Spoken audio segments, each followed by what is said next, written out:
And we'll get started with the executive meeting, and then welcome everyone to the June 10th, 2020 Executive Committee meeting. I'm getting a lot of feedback. I'm not sure why. To ensure social distance measures are being met during this time, members of committee and city administration are attending the meeting today through video conferencing.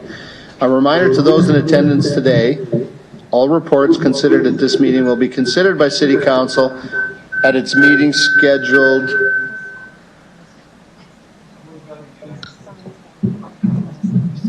somebody's. Oh yeah.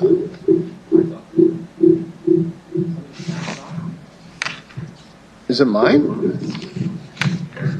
No. Well, I am, but mine's muted.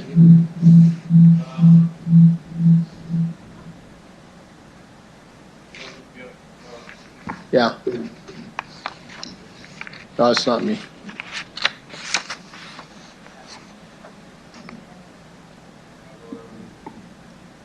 We got it? Are we better? Not yet.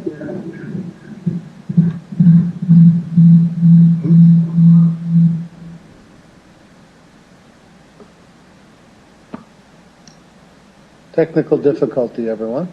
Oh, there we go. Is that better? No? It's all back. Just give us a few moments here, people.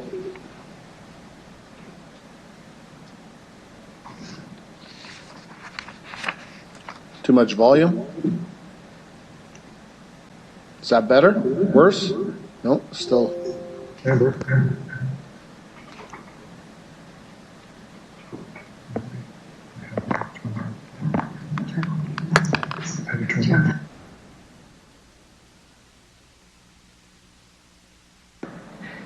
How's that? Is that better?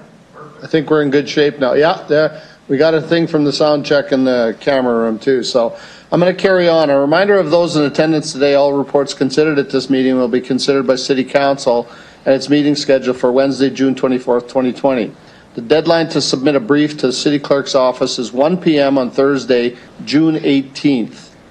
I'd like to remind those members who are attending through video conference of the following. Please ensure that your video camera and mics are turned off. If a member of the committee wishes to speak, they should enter their name in a chat window in order to place in the speaking queue. When speaking, remember to unmute your microphone and enable your video camera, and all votes will be conducted by a recorded vote. Delegations will be attending the meeting today through teleconferencing to address the committee on various items on the agenda. So with that, we'll move forward with the approval of the public agenda for today. If I could have somebody move that, please. Hawkins, so moved. So moved, Councillor Hawkins. All those in favor? All those against? And then could I also, thank you very much, that's approved. The adoption of the minutes from the meeting held on May 13th, 2020. Could I have a mover? Mayor? Any issues or problems with that? Anybody opposed? Moved.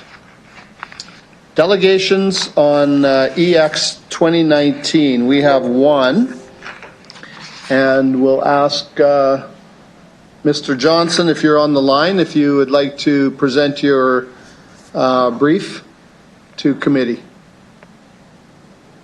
Thank you, Mr. Chairman. Can you hear me? Yeah, just barely. Okay. Oh, okay. That's us on our end, though. Thanks.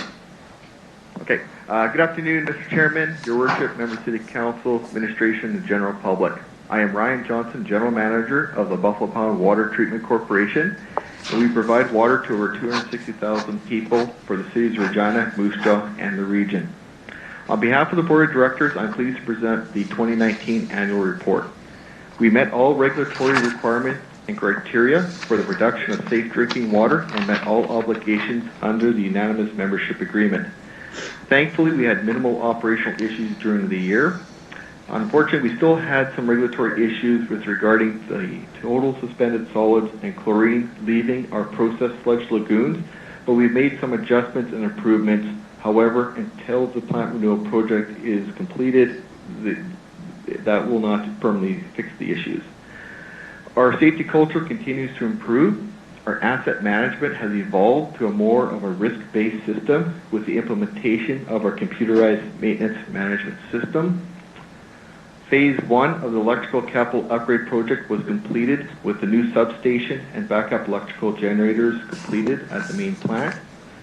The plant renewal project, which will ensure the long-term viability of the water treatment plant to address the ongoing challenges to treat the raw water, meet current and future regulatory requirements, addressing aging infrastructure and meeting growth within the region to fulfill the corporation's mandate for generations to come. The project had progressed on schedule in 2019 and proposals were received at the end of December. The corporation submitted an expression of interest under the Investing in Canada Infrastructure Program Green Infrastructure Stream for $215.4 million. And financially, the 2019 was a good year. Water sales for operations were above budget. Expenditures were below budget, which resulted in a surplus of $1.7 million, which was directed to the capital reserve for the plant renewal project.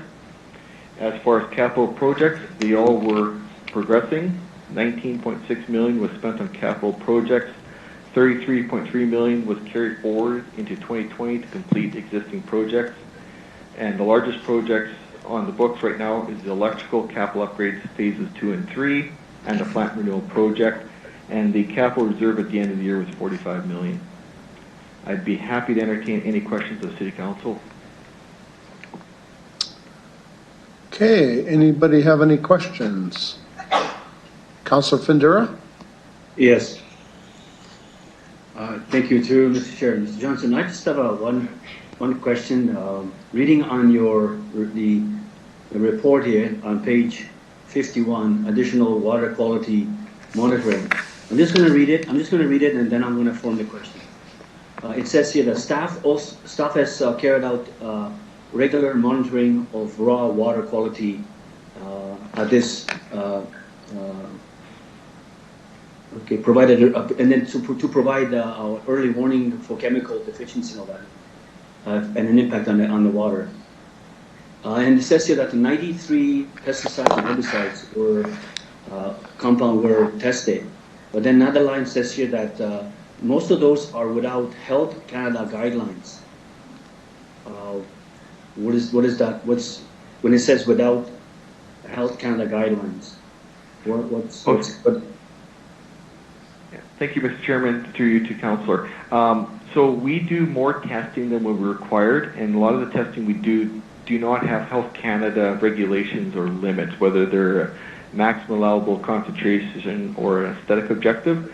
So we're just stating, here's all the tests that we do, but not all of them are actually required or have limits established by the federal government. So if I'm reading that, then if I'm reading that, would I say that you go above than what's required? Is that what I would be reading from this? That's correct. We do a lot more testing than is required, and it's just part of our due diligence. Okay. That's good. Thank you very much. Thank you, Mr. Chair. Thank you. Mr. Mayor?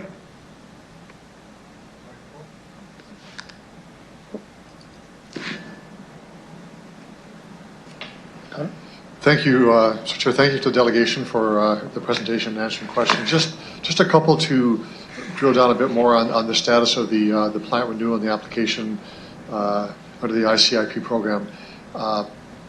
Any indications to when you may find out about the application, the status of that, and whether that will be approved?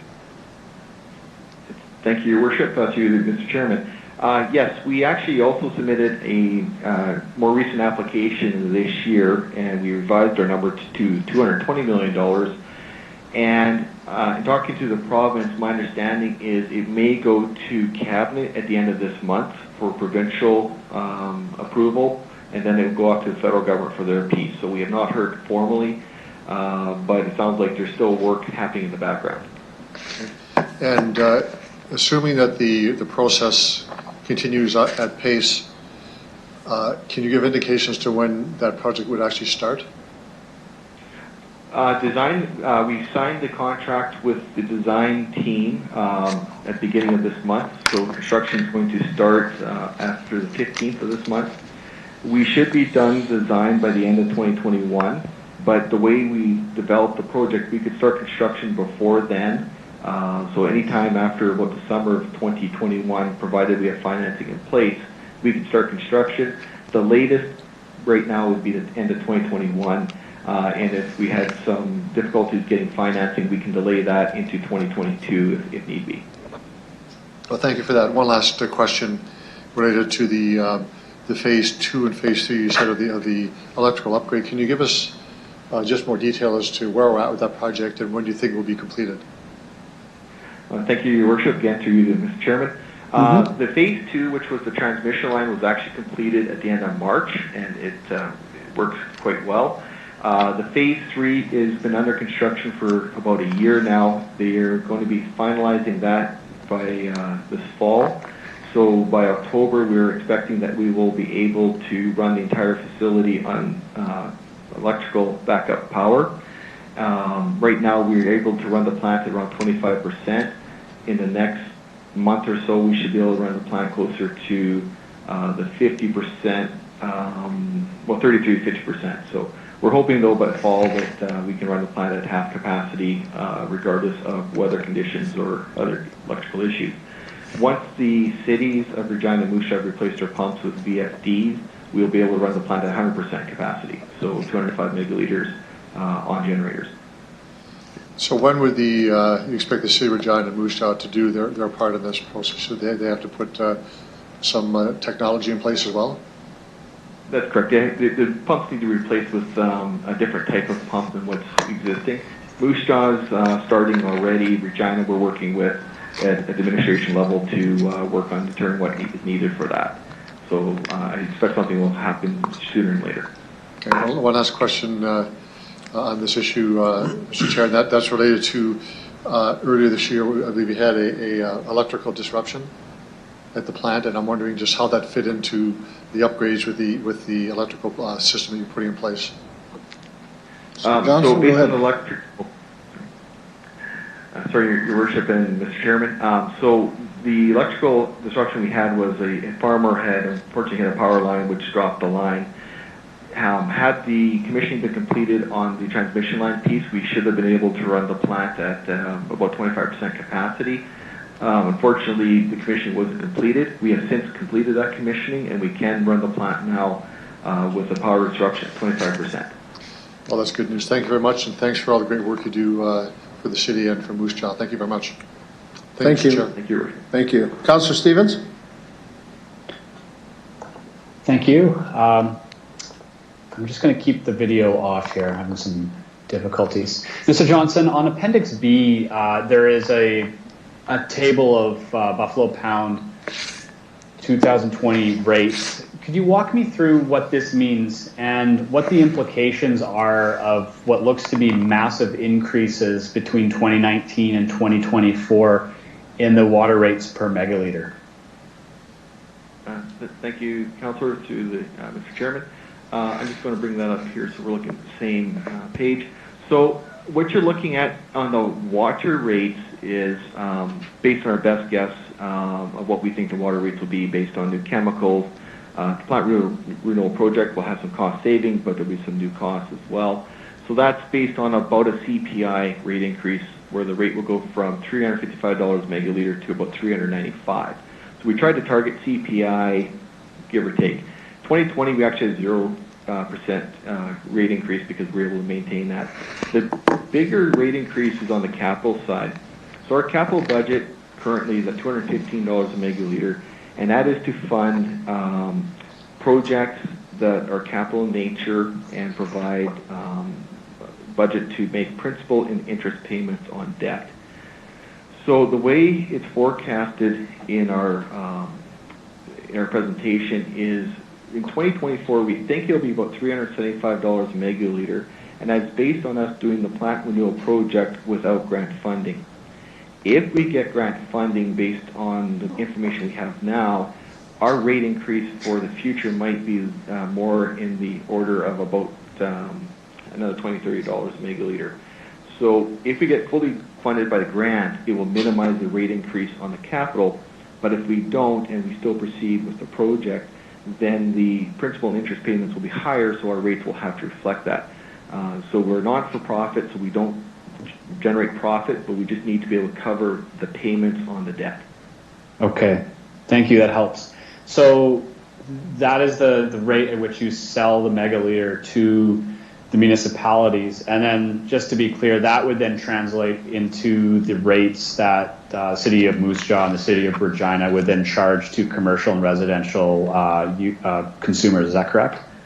That is correct. So just for, again, I don't know Regina's rates today, but right now we're selling water at 57 cents a cubic meter to the cities of Regina and Moose Jaw. Moose Jaw sells the water to its residents at $1.37 a megaliter or per cubic meter, and the city of Regina, I believe you're around $2. I could be wrong on that one. So our cost is a factor, but then the city of Regina and Moose Jaw also have their own costs for their reservoirs, distribution system, and what have you within your own systems. Okay, thank you. Through the chair, if we look at some of the data in the report, since 2010, water demand has increased just slightly over this time. I would suspect that it actually would spike because of growth. So why is it? Are we just better at conserving water, or has there been a decrease in the demand for water? Thank you, Councillor, to Mr. Chairman. That is correct. What we're seeing is, even though Regina and Moose Jaw, Regina more specifically, has had more growth, the rates or the amount of water being sold has not changed. It's slightly increasing around 0.5% per year, I think is what works out to on a calculation, but it's more conservation methods. Also, when rates go up, there's some elasticity in the demand, so as rates go up, there will be an initial reduction in usage, but then that will recover, never to the same point, but just below the original point. So that plays into as well, because there has been rate increases under both cities and from the corporation itself. So that all factors in, but a lot of it is conservation efforts by people in the industry. Okay, thank you. That's all I have. Thank you. Councillor Hawkins. Thank you very much, Mr. Chair. Two questions, both on the project renewal. The first is on page 22, you point out that a progressive design build procurement method has been selected as being the most advantageous. Could you explain to me what a progressive design build method is, as distinct, say, from the kind of P3 method we use for the wastewater treatment plant? And can you tell me why it was the most advantageous, why it was chosen? Thank you, Councillor, to you, Mr. Chairman. So the progressive design build process is more like a design build process, but it gives a lot more control to the owners. So in this case, we can cancel the project at design through more detailed design. At the end of the design phase, we get what we call a guaranteed maximum price. We also have an exit there. Also, what makes it very advantageous is, in a lot of capital projects, there's a lot of work done in developing your terms of reference. And the problem is, if you make an error in developing your terms of reference, what can happen is it becomes a change order later. Where in a progressive design build process, after we select a design team after in this case, a 20% design completion, my staff becomes integrated with the design team for a period of 20% more of the design, or 50, or what have you. In this case, we plan to do about 60% design before we ask for a guaranteed maximum price, and if we need to delay, we can go to 100%. But what happens there is our staff sit down with the designer and the contractor to provide information they maybe didn't know at the RFP stage, where it'll help them fill in some blanks, reduce the risk. A lot of your construction projects, the cost is based on risk, so the less risk there is, the lower the price is.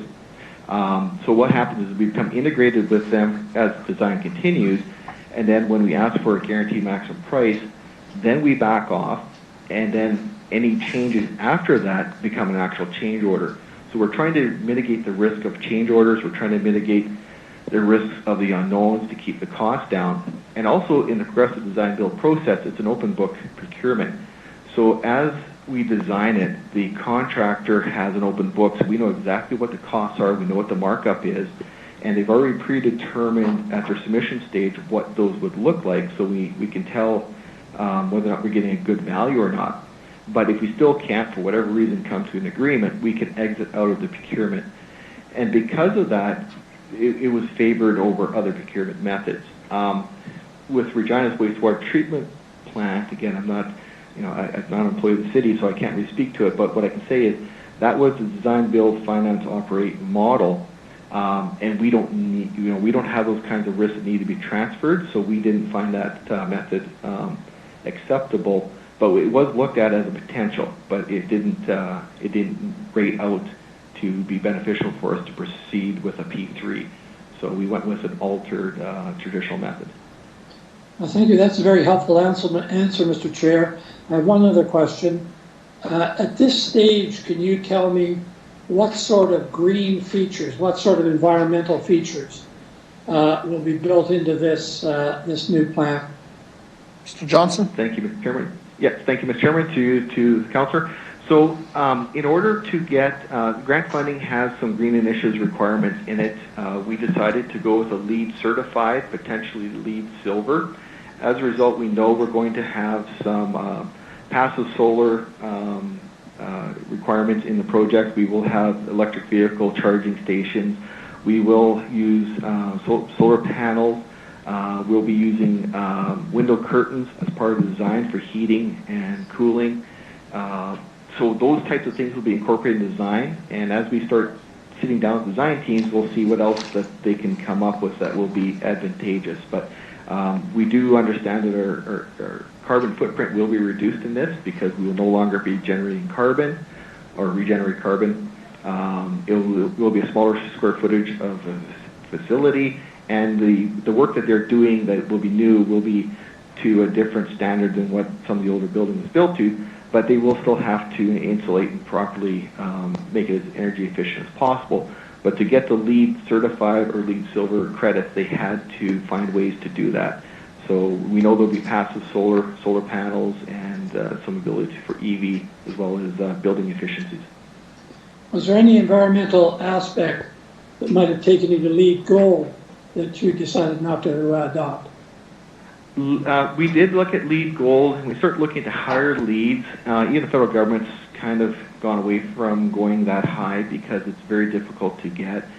For us, one of our problems is we're remote, so our staff have to drive. If they live in Regina, 80 kilometers to work. If they live in Moose Jaw, about 30 kilometers to work. We would have to have some form of busing or mass transit. Well, for 36 souls here, it doesn't make a lot of sense to have anything formalized to do that. And those are where some of the better credits come in. Our location doesn't help us in that case.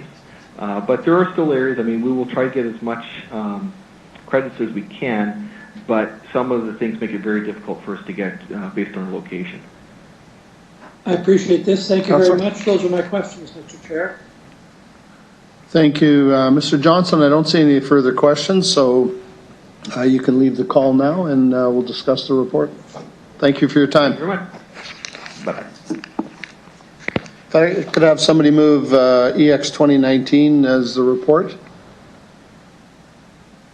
Councillor Hawkins, if you're on the line, you could do that for me. I'll move it. Thank you. Any discussion? Get on the chat and we can have a discussion about this. Thank you. Go ahead, Councillor Hawkins, if you do. I don't have anything further to add.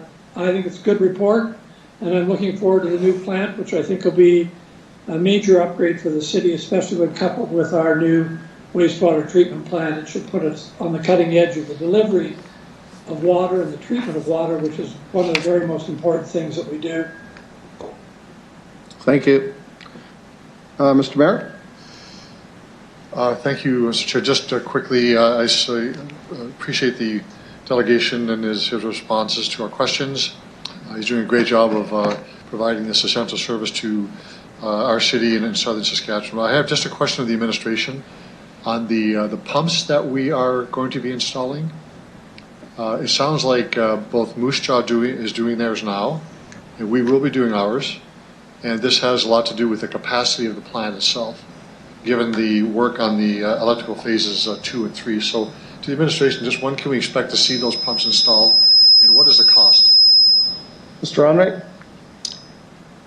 Through you, Mr. Chair. So the changeover to VFDs will happen in 2021. So that's coming through the utility budget, capital budget for 2021, but the intent will be to do the work in 2021. Go ahead. Just one last question. Does it have an impact on the, it appears to, on the capacity of the plant to actually be pumping water to our city and to others along the line? So are we considering that 2021 is the optimal time to do this, given that Moose Jaw is already installing theirs? Mr. Onrait? Through your worship, yeah, the reason it was put, the reason it wasn't done this year is because of our other capital projects that we had. So that's why we pushed it off to 2021. It will increase the volume, but it also increases the efficiency with variable frequency drive motors, both in the startup and the running of the pumps as they're being used. Sure. Just sorry, I didn't hear if you said if you knew what the capital cost was for the pumps. Through your chair, Mr. Chair, that I don't have, but I can get that. Okay, that's good. Thank you. Good. Thank you very much. Any other questions of administration on this report? See none? Mr. Clerk? I'll get you to go through roll call for a vote. Thank you, Deputy Mayor. I will start with you, Councillor Hawkins, as the mover. In favor. Councillor Young. In favor. Councillor Stevens. In favor. Councillor Bresciani. In favor. Councillor Findura. In favor. Councillor Murray. In favor. Councillor Bryce. In favor. Councillor O'Donnell. In favor. Councillor Mancinelli. In favor. Mayor Fougere. And Councillor Flagel. Yes. Passes unanimously. Thank you, everyone. We will now move on to EX 2020. And before we do, I need to have someone move the report that everybody got an email on with the revised recommendations provided below as a recommendation. If I could have somebody move that into the report and then move the report, please. Mayor? Okay. And that's good. Do we need to vote? Do you want to vote on that or just anybody opposed? No, he's moved it. He's just moved it? Okay, good. Go ahead. Just if we could have the administration give us a high-level overview of this report, the land transfer. Yeah. That'd be good. Mr. Holden? Thank you, Mr. Chair. So maybe I'll start by just saying that it's been 11 weeks since the activation of the Emergency Operations Center to respond to the COVID-19 crisis. Since then, cities continued to provide essential services to the community. And because of our early adoption of Office 365 technology several years ago, we were quickly able to have over 700 administrative and professional staff perform their work functions efficiently and effectively from home. In April, Council delegated additional powers to the City Manager during the state of emergency and approved a COVID-19 pandemic bylaw. And of course, regular COVID updates have been developed for City Council that track decisions. And the last report that was provided was on May 27th of 2020. So today, the report includes measures taken by the administration to manage during the pandemic. It seeks some additional delegated authority during the pandemic, and it provides a financial update, which confirms the projections outlined in the report presented to Council in April. And I'm going to ask Mr. Lacey just to highlight I guess the current state of our financial projections. Like I say, there was not significant change because there's been so many factors that have moved, some positive, some negative. But I'll let Mr. Lacey just walk us through the financial piece of the report because I think that's important to set the context before I continue. Go ahead. Thank you, through you, Mr. Chair. So the financial update in the report really just speaks to three things very quickly. The first piece is just an update on the forecast that we had provided Council here back on April 15th with respect to the impacts. And at that time, we had given you three scenarios. Probably the two most relevant scenarios are the June 30th and September 30th scenarios, which basically impacted an overall negative financial impact in the city of between 12 and just under $21 million with respect to COVID-19. As Mr. Holden has mentioned, 2 months has passed since then. Forecasts are a point-in-time estimate, so we've gone back and kind of updated our forecast, and the message that we wish to provide council at this point in time is we are continuing to track within that $12 to $21 million financial impact. So we haven't seen a lot of change, and right now we're projecting to come somewhere in the middle of $12 to $21 million. And so back in April, council had approved some actions for us to respond and basically address that financial impact. And so because we're tracking consistent with that impact, no further actions required. The one thing I would highlight, though, is back in April, we just talked about 2020. And I think as this is rolled out and we're seeing what this impact, the long-term impact of COVID-19 is, we believe that there will be financial impacts now on the city that will extend into 2021 and likely into 2022 as well with respect to impacting the city financially. Secondly, new in this update is just an update on the stadium reserve. The pandemic emergency measures, I know as council is aware, have canceled large gatherings, and so basically there's no events planned or being held at Mosaic Stadium right now. And so that will have a financial impact on the operating results of the stadium. A good example is the Saskatchewan Roughriders that are a major tenant at the stadium. And so when the stadium was built, the city had developed a long-term 30-year funding model for the stadium. And the anticipation was stadium-related revenues, less stadium-related costs, over that 30 years would net out to zero or have a positive balance. We do expect COVID-19 is going to have impacts in 2020 of ranging from $4 to $5 million. If you look at the Roughriders alone and them only being able to play perhaps half a season or no season, and we expect that impact will likely carry to some extent into 2021 as well. And so as a result, the 30-year objective of having a net zero to positive balance in that stadium reserve, we believe is in jeopardy right now because of COVID-19, and we're continuing to work with our partners with respect to the stadium operations to ensure that there is long-term financial sustainability with respect to our stadium model. And then the final piece relates to Riel.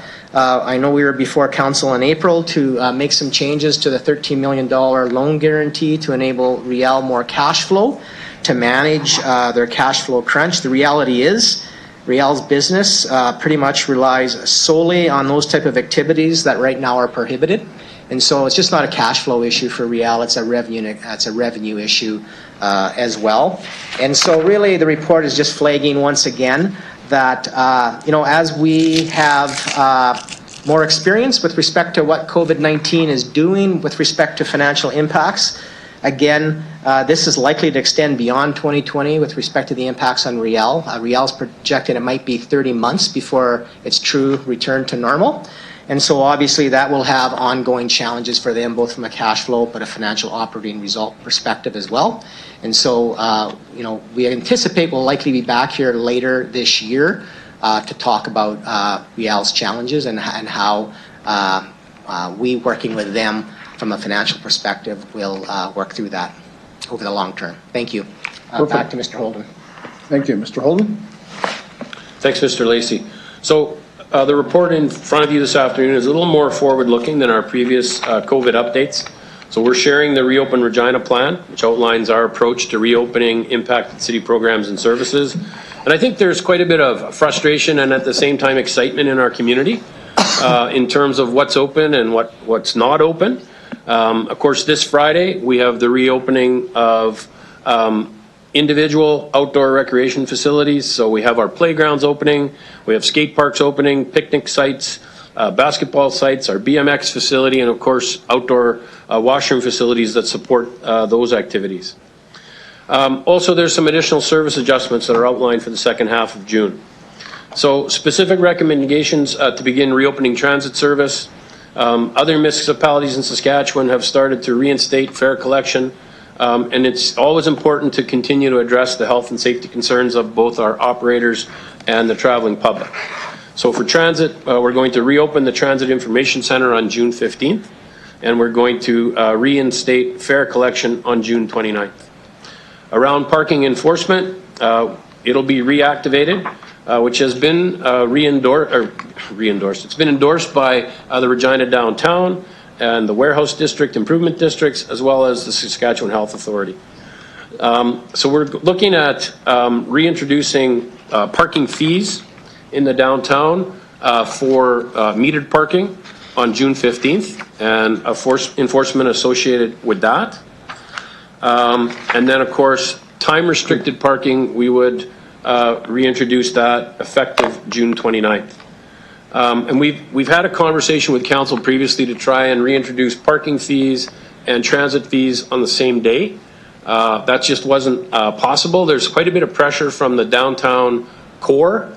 I think that there's a lot of parking and not a lot of movement of vehicles. People stop at 8 and they don't go home till 5. At the same time, we need to install some safety shields for our transit so that people can board at the front door and then, of course, access the fare box. And those safety shields will not be installed until later in June. So we couldn't line those two up. So if we want to ensure that there's consistency there, we'd have to make an adjustment. We're also opening our Riverside Cemetery Administrative Office and Chapel to the public on June 15th. And we'll be reopening City Hall with a limited counter service in the lobby. So again, we're going to be ensuring protection of our employees, protection of the public that come into the building. We're still encouraging people to continue to interact with the city virtually, online, so that we can reduce in-person contact. And then also, the whole plan is consistent in terms of the importance of economic recovery in our community. So there's a few other items in the plan. We've already talked about tax deferral until the end of September, and we'll be bringing a plan to respond to the chamber in July, the request that they had put in front of council previously. But we're also looking at waiving the fees for outdoor restaurants and food trucks, so that obviously that can stimulate some activity in the downtown. We've heard concerns in the media around restaurants and only being able to open at 50% capacity. So if we can be lenient and provide some opportunity to have some restaurant patio activity on the sidewalk space, I think that is showing a sign that we're supportive and we want to see some activity in our downtown. So today's report highlights our Reopen Regina plan. The plan aligns with the 5 phases that are set out in the Reopen Saskatchewan. And much like Reopen Saskatchewan, things are very agile and nimble. There's changes being made almost every day. And of course, our plan will need to be adjusted given the changes that they make to their public health orders and that they make to the Reopen Saskatchewan plan. So the Reopen Regina plan balances that return of service to the community while respecting, again, the public health orders and the public health and safety of both our employees and our residents. So with that, myself, members of ELT, and we have a number of directors joining us today, we'll be pleased to answer any questions that you may have. Mr. Mayor, go ahead. Thank you. Thank you, Mr. Chair. Thanks to the administration for the update beyond the report itself. And first of all, I want to thank the administration for the updates and the changes that reflect both Reopen Saskatchewan, their criteria. In particular, the playgrounds and BMX parks and picnic grounds, those is just one example where the province is changing their criteria fairly quickly, and they've talked about communicating with municipalities frequently on those changes, and this report reflects that. So I thank the administration for adapting to those changes and getting those playgrounds, as one example, open up as quickly as possible. I support the recommendations, of course, and the timing is important. RDBID, the Regina Downtown Improvement District, and the Warehouse District have both asked for metered parking to be enforced. and those fees on the 15th, I support that. There is a difficulty of having parking available for restaurants and other businesses downtown, so that works well. And I certainly support the staged implementation of bus fares and safety shields for the drivers. I think is really critical. So, report does speak well to something we've never had before, having to shut down and reopening our economy and many different phases of that. So, support the recommendation, Mr. Chair, and ask we move forward on this one. Thank you. Thank you very much. Councillor Stevens. Thanks, through the chair. I know the city has been doing some incredible work in the community. Can you comment on how that work will continue as we go back to normal? So, for instance, the work with community-based organizations to ensure food security, housing, homelessness. What does reopening Saskatchewan mean for that work? Through you, Sarla? Mr. Chairman. So we'll continue to work with our partners in those sectors to see what things that the city can do to continue supporting those activities. And we'll continue to provide the support that they've needed in addition to in order to meet all of the requirements of the province with respect to social distancing and those sorts of things, because they have needed our help in securing some equipment and those sorts of things. So we will just continue to monitor and work with them to ensure that they can keep delivering their programs. Councillor Stevens? Yes, thank you. Further to that, and that's a great response, and I'm happy to hear it. What are we hearing from those groups in those discussions? For instance, is there a plea for more supports for mental health? Are we hearing about an escalation of domestic violence? Could you provide maybe a summary of what the needs are in the community and what the takeaway should be for council and the city at large? Sarla? Through you, Mr. Chairman, I might ask Ms. Shaley to go through the details of what we're hearing within those meetings. Ms. Shaley? You're on the line. Through you, Mr. Chair, really what we've heard is a desire to continue these dialogues and begin addressing more collaboratively the issues in the community into the future. And so right now there's discussions underway about how we can continue to work particularly with the shelters to continue to address issues into the long term while we're building our safety and well-being plan.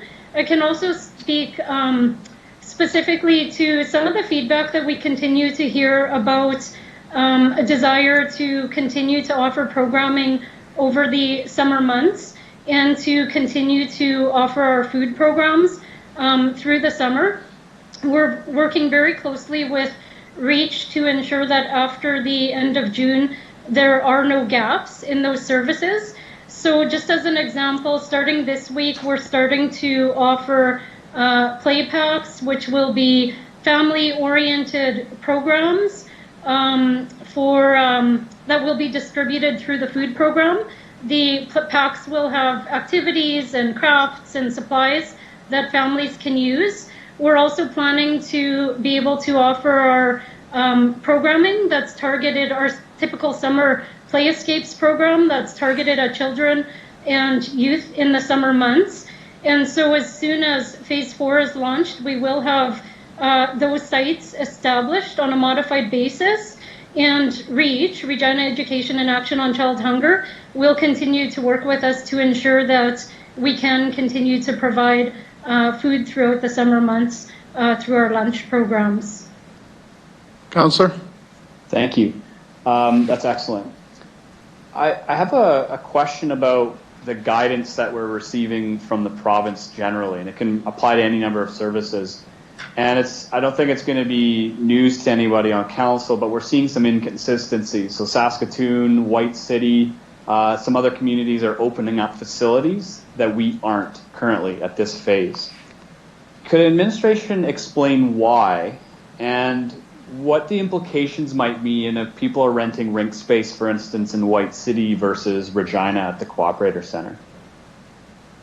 Mr. Holden, go ahead. So through you, Mr. Chairman, I mean, that's a great question.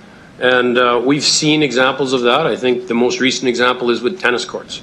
So, you know, tennis opened in Saskatoon before it did in other municipalities. It also was open in Wascana Park in terms of the lakeshore. There are a number of different provincial ministries that are involved, and I think some of them look at it from a slightly different perspective. I know the mayors have been very vocal with the Minister of Government Relations to say, please be consistent. Please make announcements that give municipalities time to make an adjustment and prepare facilities to open. So, for example, we are well aware that through the Ministry of Trade and Export, there has been approval for 2 private arenas in Saskatoon and an arena in White City to open. And they have been opened under the guidelines in the Reopen Saskatchewan plan that are specific to gym and fitness facilities. So what that means is they can have no more than 15 people. They need to have physical distancing of 2 meters. So these facilities are being opened for power skating, conditioning. They are not being opened up for hockey practices or hockey games. Of course, the City of Regina, in that instance, we don't keep ice in our facilities in the summer since we moved to the cooperators a number of years ago. We've been in close contact with Real. You know, as a municipality, we're there to make sure that we can serve the interests of our community overall, and not necessarily, you know, some limited, you know, groups that maybe want to offer a particular program or camp. Some of those are for profit. So there really isn't a concern from us because those activities that are happening in White City are focused on that type of individual training and development.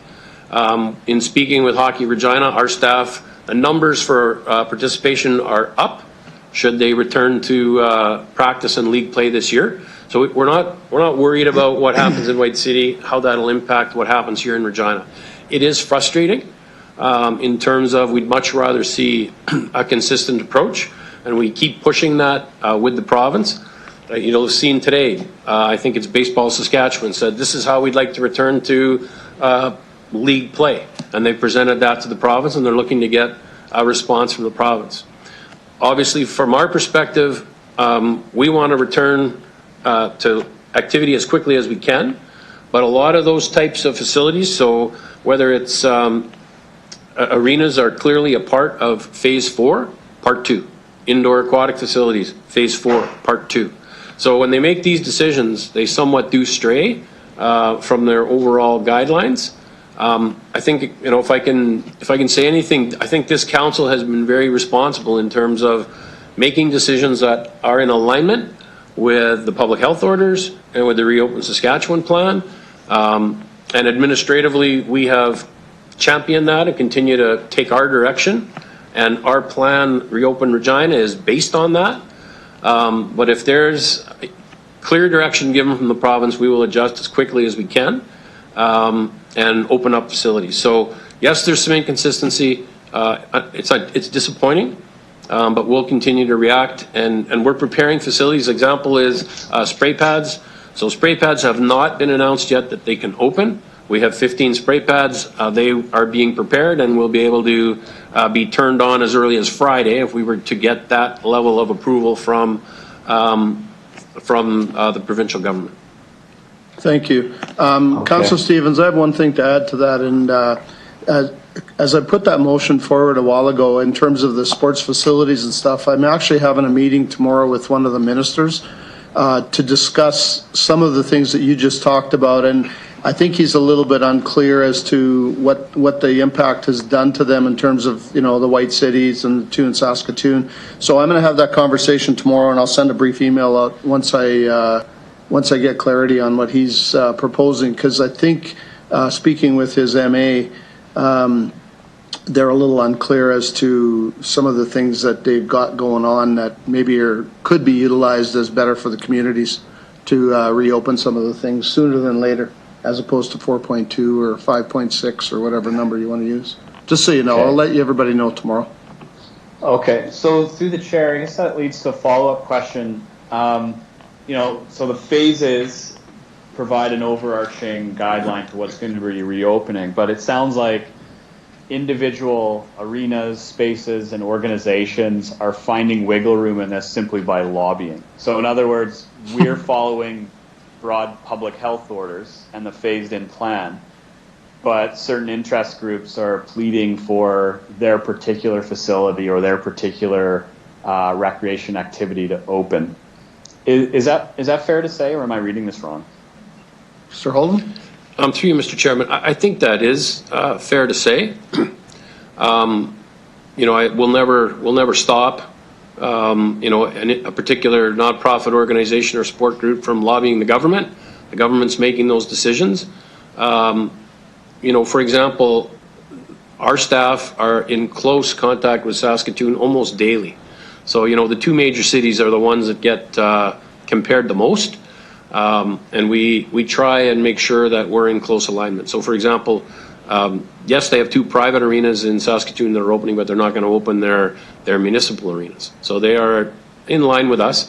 The other thing is we know that there is activity going on in our athletic fields in terms of individuals. We know that if you drive by a ball diamond, you'll see a couple of kids that are, throwing a ball or batting practice. What we're saying is that we don't want to see group play. We don't want to see scheduled play. Yeah. There's been no authorization of that yet. But I think, there is a certain amount of activity that's going on out there. And that's up to parents and individuals, I think, to try and manage and police themselves. So I think it's important for us that we continue with our very careful, planful approach.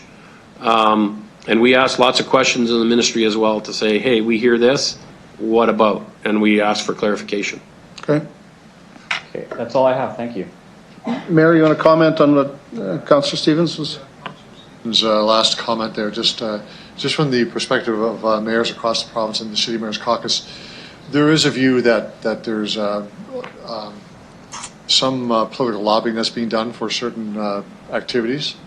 But there also is a general view, I think, across the province of people being anxious to get out because it's summertime. And everything from parent groups talking about playgrounds to tennis is probably the biggest example at the beginning of this of changes that there was lobbying to be done. And the government, it will admit that, to say that there is that happening. But this is all being done under the guise of the chief medical officer. If he's not willing to make those changes, then they won't happen. And I think one example of that would be the spray pads. That's not something that the chief medical officer has agreed to do, even though we could all argue that you have less contact there than you would, we'll say, in BMX or skateboard is another example, skateboard park. Yeah. So it's the art of change, but it's also, there's a lot of lobbying that's happening. And as long as we have the chief medical officer sanctioning ones, I guess we have a rationale for what those changes are. So notwithstanding your comments with the minister coming up, Councillor Flagel, nothing happens unless the chief medical officer says he wants to do that, yep, notwithstanding the lobbying that's being done. Thank you. Got it. Councillor Hawkins. Thank you, Mr. Chair. I just want to begin by saying I was going to ask about hockey arenas because I'm getting calls this week about from hockey people saying, why Saskatoon and not us? So these answers are useful. And one other question I was going to ask for you, Mr. Chair, what's the situation with community associations and the programs that they put on? What are the regulations with respect to that? Mr. Holden. You're on. Yes, you are. No, I'm not. Now I am. So through you, Mr. Chair, obviously community programs are, for the most part, in phase 4. So whether they're going to deliver a program in a community recreation center, obviously they're closed. But if they're going to offer a soccer program or a t-ball program or what have you, they have to wait until phase 4, which is part 1, which is when some outdoor activities can resume on, athletic fields, open spaces, etc. And we know there's a lot of pressure right now from a lot of organizations to say, let us get back to at least practicing, let us get back to some, programming. But they will have to wait right now until phase 4, which as of yet, there hasn't been a date announced. Okay, Councillor Hawkins? Thank you very much, Mr. Chair. That was my question. Perfect, thank you. Councillor Bresciani? Thank you through the chair. So I just want to add, when I went onto the Saskatoon website, it had indicated there that their basketball was out, their nets and stuff were open for play, as well as their skate parks were also open before, and now ours are going to open up as well later on. But were we aware that they had opened up theirs prior to, through the chair? Mr. Holden? So through you, Mr. Chair, Saskatoon, from what I understand, never closed their skateboard parks.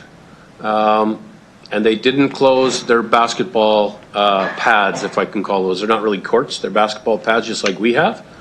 When the guidelines came out for playgrounds and outdoor recreation spaces, the City of Regina interpreted that there was a lot of conversation about contact, and contact was how this disease was spread. So the contact that occurs for the same reason that people weren't allowed to play tennis because there was a ball and there was contact, the same rules were applied to basketball. So I think that's where some of the inconsistency and that's where some of the interpretation took place. So in that particular instance, those are the two activities that I know Saskatoon took a slightly different approach than we did, was on skateboard parks, basketball, and the other was dog parks. So we've taken a cautious approach. Can we be criticized for that? Absolutely we can. I think we've also had a very positive response in terms of the number of tests and confirmed cases in Regina as compared to Saskatoon. Not saying that has anything to do with it, but we've been quite successful here, and it might be because we restricted some of those activities. Councillor Bresciani? Thank you for that. Through the chair. Yeah. One of the other question I have as well is communication moving forward with the province. When we talk about our pools, we've kind of talked about it and saying our pools are probably not scheduled to be open. Now, my concern is it is going to be in phase 4 for the outdoor. What if they come within the next, I'm going to say a couple weeks, give us notice that, it's going to be happening mid-July, that they can be open. Would we be, in fact, ready to do, or is our plan not to open them, through the chair? Mr. Holden? So through you, Mr. Chair, when we brought the reports forward back in April in terms of how we would deal with some of our financial challenges, our outdoor pools was a consideration in that report. Our outdoor pools are quite old, so the process in terms of the investment it takes to prepare the pools, paint the pools, of course, make sure all that the mechanical systems are, been serviced, repaired, etc. And then, of course, fill the pools, chemistry in terms of balancing the pools. It takes us from start to finish, usually 6 weeks. So the decision around our outdoor pools was, with so much uncertainty in terms of a potential opening date, and the thing that is still unknown is what the restrictions will be once pools can open. So we don't know what the regulations will be or the guidelines will be in terms of social distancing, capacity, etc. If they said today you can open up your outdoor pools, the administration's decision and recommendation to council was that we need to forego pools for this year, outdoor pools. At that same time when we made that decision, we reassigned a number of our facility staff to our indoor facilities. So that, normally we have extended shutdowns in the summer season. We're doing that work right now. So our energy will go into reopening our indoor aquatic facilities. You know, I know that, again, Saskatoon has made a slightly different decision, and they may open some of their pools. They've made the same investment in the Maple Leafs and the Wascana that we're making now. They've made those in previous years. So the time to kind of prepare and get their pools ready from a mechanical painting and those sorts of things, they don't have some of those same challenges that we have with pools that are over 50 years old. So, you know, the province gives the guidance and the A-OK to move forward with something, and then it's up to the individual municipalities, or, you know, we've seen it with restaurants this week. A number of restaurants were able to open on June 8th at 50% capacity. Some of them have decided that they're not prepared to do that. Others have said they're going to wait 2 or 3 weeks. So the province gives the approval to proceed, and then of course it's up to the individual business, in our case municipality, to determine whether that's economically feasible or whether it makes sense. Councillor Bresciani. Okay, yeah, thank you. I think because we're also down 2 pools, I mean, I think that's, again, puts a lot of pressure on the other pools as well for capacity, and again, we don't even know what that would be allowed. So just an overall comment, the administration, I think, has done a great job. You've kept everybody abreast, you've organized the troops, the whole thing, and communication, you've done a great job communicating. So I just want to say to the staff, administration, thank you for, I think you've done a great job for Regina. Thank you. Councillor Bryce. Thank you. I am a little disappointed about the pools, but I'm also understanding that we can't move forward without the planning time, and the province hasn't really given us that. Dates are to be determined on a number of different things. The thing that I agree with most is I think we need to be consistent. It's unfortunate that Saskatoon has a couple of rinks open, so it makes us look like, why don't we have rinks open? So, but that consistency wasn't there, so it's unfortunate. I understand also there was fines and that sort of thing put forward from the province if somebody went against what their guidelines were. So I think following the guidelines put forward by the province is the only way we can go. So I think being consistent with that, which we have been, is appropriate for the city of Regina. So I'll leave it at that. Thank you. Anybody else have any other questions? I don't see any others. I have a couple. I need clarification. Mr. Holden, you mentioned parking is going to start on the 15th of June, and then you said something about the 29th. What was that? I misread that. So through you, Mr. Chair, the concern around parking is in the downtown core. Right. So on June 15th, we will be introducing the fees and the enforcement for parking meters. Okay. Elsewhere in the city, of course, we have 2-hour time zones. We will not be moving to enforce those until June 29th. Oh, okay. And of course, we'll have a communication plan to say, you know, effective this day, we're going to start enforcement on the parking meters, which means people will have to pay. And then, of course, on the 29th, it'll be time-restricted areas around the general hospital, right, et cetera. We realize that, obviously, the 24-hour in residential on neighborhood streets, people are still working at home. So we're not going to look to enforce those rules and regulations. We've always been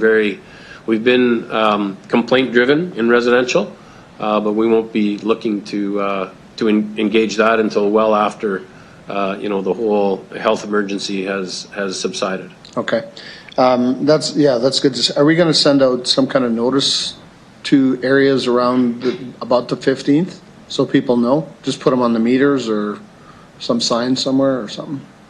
So we'll undertake to do a bit of a communication with social media, et cetera. I mean, it's the 10th today, I think. So we only have until the 15th. We were gonna delay that a little bit, but there is a real concern in terms of the downtown bid, the warehouse, and some of the businesses, the retail that are in the heart of downtown. Right. The further you get away from downtown, we have a number of areas where meters are not full. And obviously, you know, there's probably a little bit of flexibility that we could demonstrate in those areas, but we need to keep our downtown, we need to keep people moving, so that people can come and go and invest in our community and spend their money. Well, from the downtown bid, I want to thank you for that because it made a big difference. It's going to sit on the board, and that was one of the discussions we had. The other one is the cut rate on decks and patios is a good one. But what about food trucks?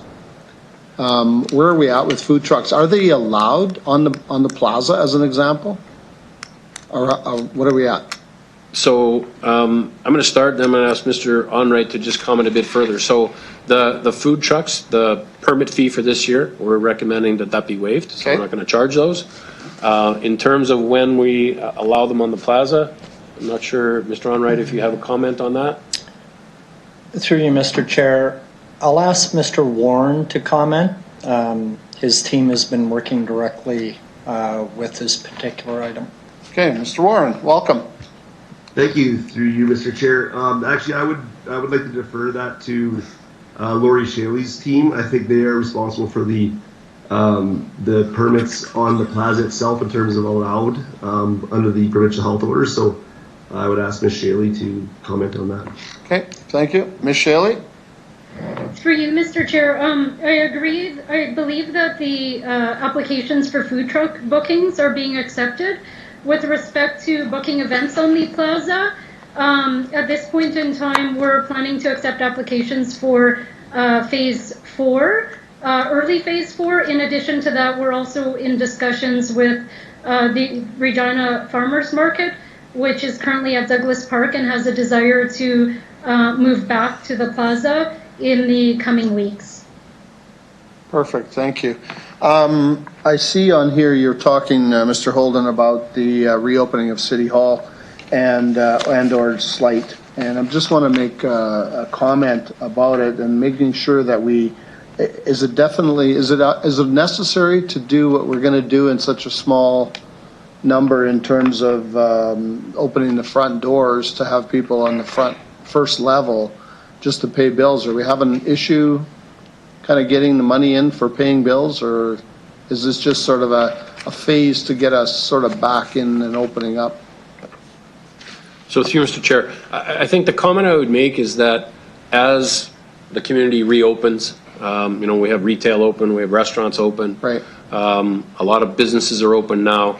You know, I think we've been doing an amazing job of serving people online, but I think there's probably a small percentage of people that still want to pursue that face-to-face interaction.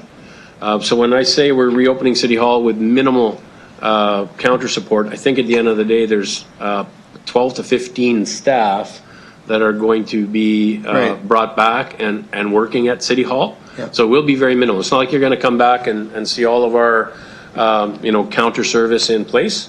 It's to really just make sure that we haven't missed anyone in terms of, you know, interaction around a utility question, or you know, building permits and inspections. Those are all being done virtually, but we will have again service in person. But it'll be very limited.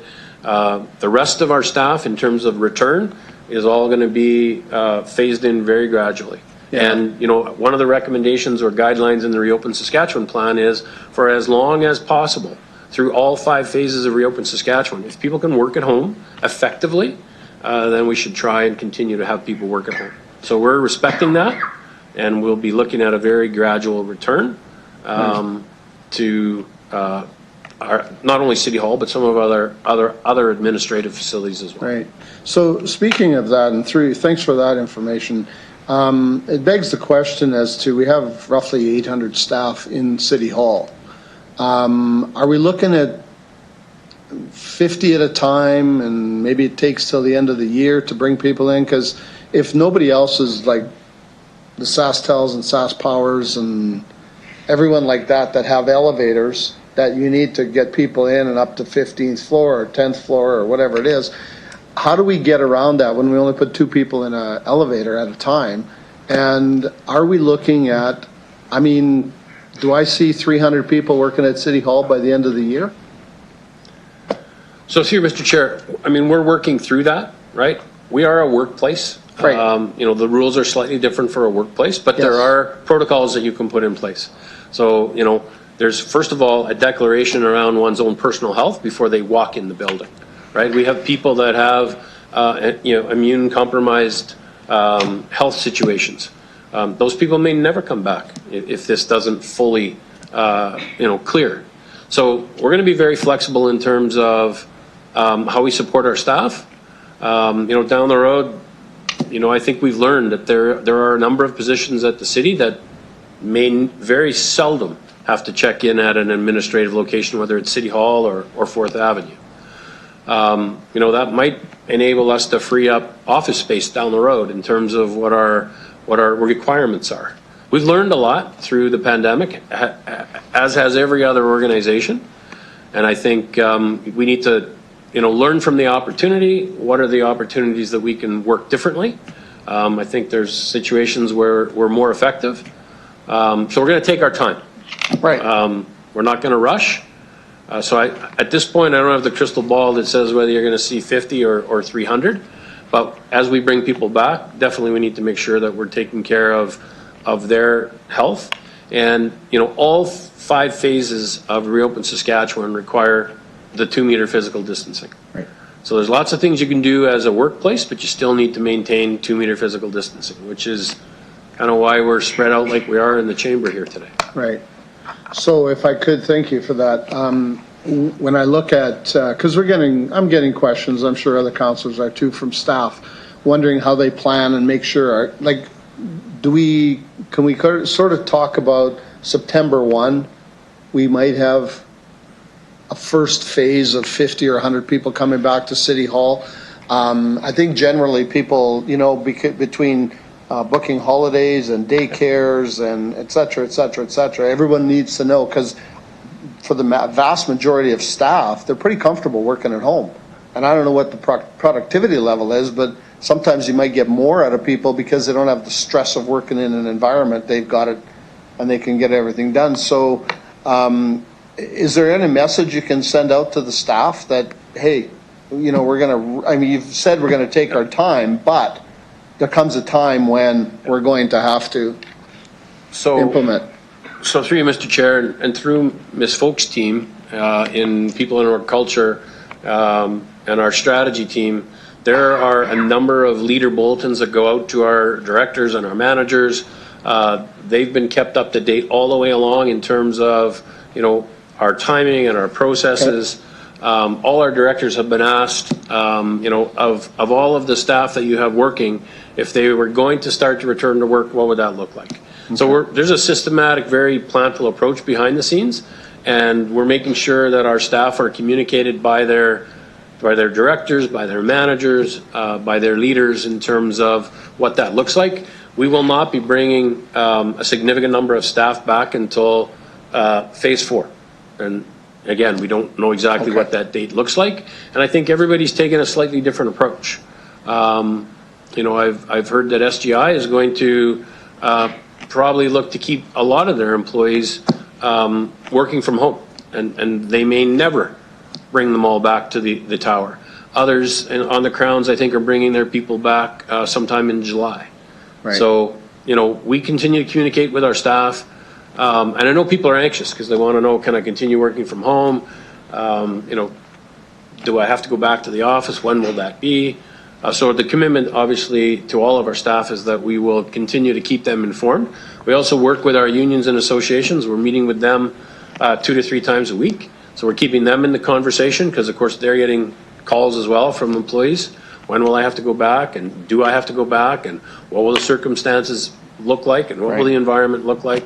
So there's lots of discussion. So we'll do it in a very systematic and planful way. Okay. One other quick question on the building itself. About an hour before I got here, a guy was telling me, he said, did you realize there's a local company that makes an ozone filter that will clean an office building like an office floor out in 30 minutes from COVID? Do we implement that kind of stuff inside our buildings, or are we just, it was just thrown at me like that. So just thought I would ask that question. Yeah, I think through you, Mr. Chair, the only comment I would make is that we get approached almost daily now with procurement opportunities around, the next great idea. So obviously we review those. They go to our procurement folks. They take a look. They do some exploration. Some of them contact is made. Others we just decide that that's not something that's appropriate or legitimate, and we don't move those forward. But definitely there's lots of interest and lots of I think opportunity to explore those types of things, and we'll do that as those opportunities come up. Thank you. I said I would ask the question, so I'm done. Anybody else have any other questions? Michael, you're good on there? Okay. Is this receive and file, or do we need to vote on this? No. So we need to put this to a vote? Yes. It's been moved. So, City Clerk, if you can go through roll call for voting? Thank you. I'll start with Mayor Fougere as he moved the report. I vote yes. Councillor Mancinelli. In favor. Councillor O'Donnell. In favor. Councillor Bryce. In favor. Councillor Murray. In favor. Councillor Findura. In favor. Councillor Bresciani. In favor. Councillor Stevens. In favor. Councillor Hawkins. In favor. Councillor Young. In favor. And Councillor Flagel. Yes.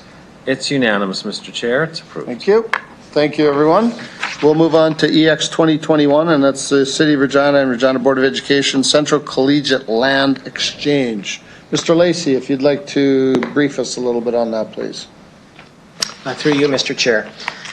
So in 1987, the city and the Regina Board of Education entered into an agreement where the city received lands now known as Central Park. And in exchange for those lands, the city agreed to compensate the Regina Board of Education with 5.017 hectares of land at a future point in time for school use.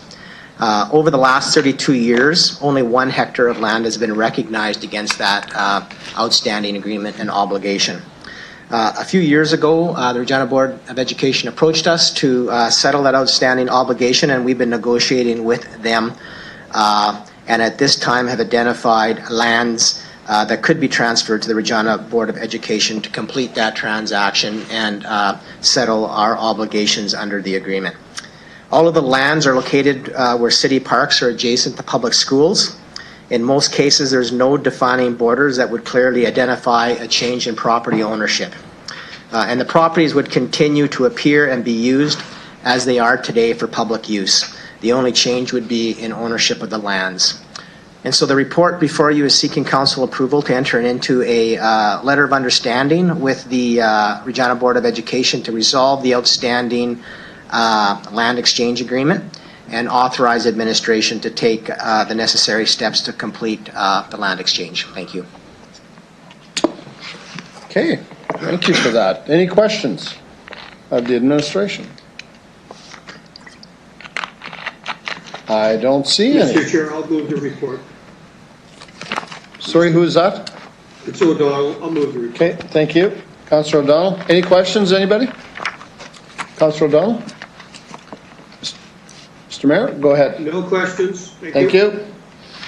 One quick question. I support the recommendation. Just wondering about the land values today versus the day we had this, we got the land for Central Park.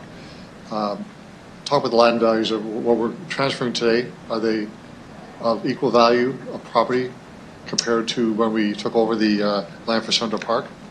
Or is inflation involved? I think I'll start and then I'll refer the question to Ms. Bisdell on whether she has any additional information.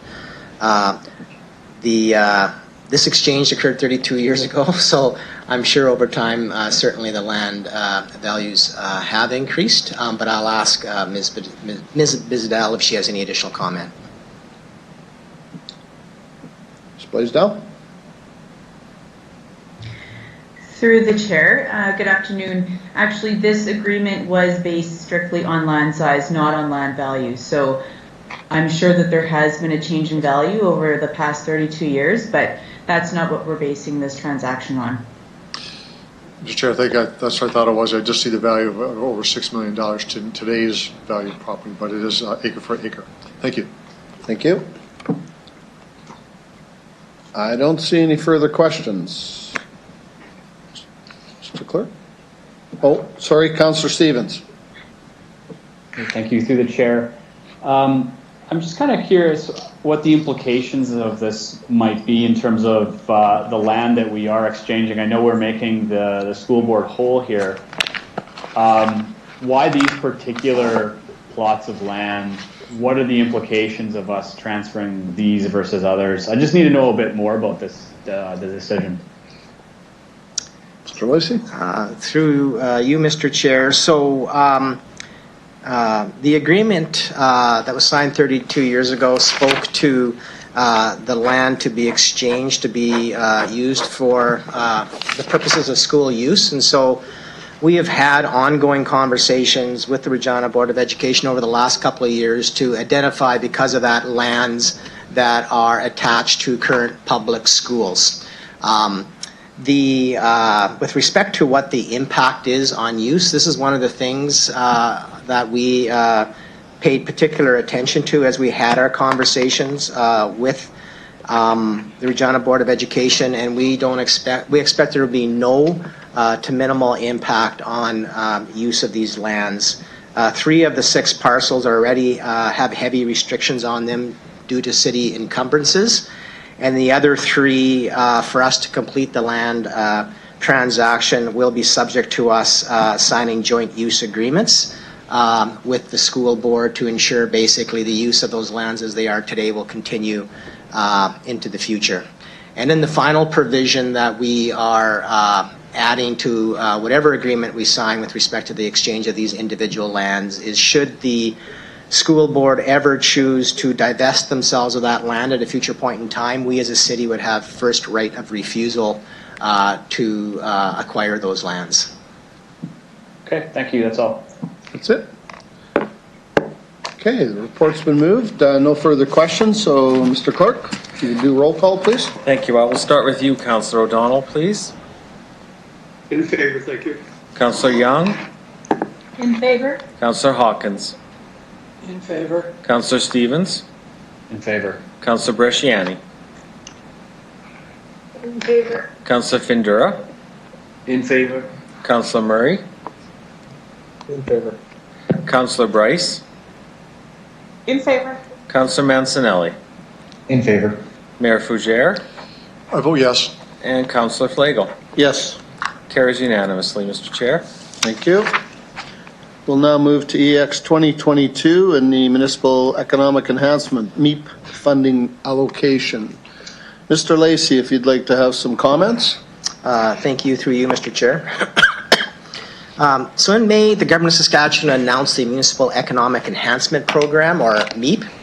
Under MEEP, the City of Regina will receive approximately $30.9 million in capital infrastructure funding.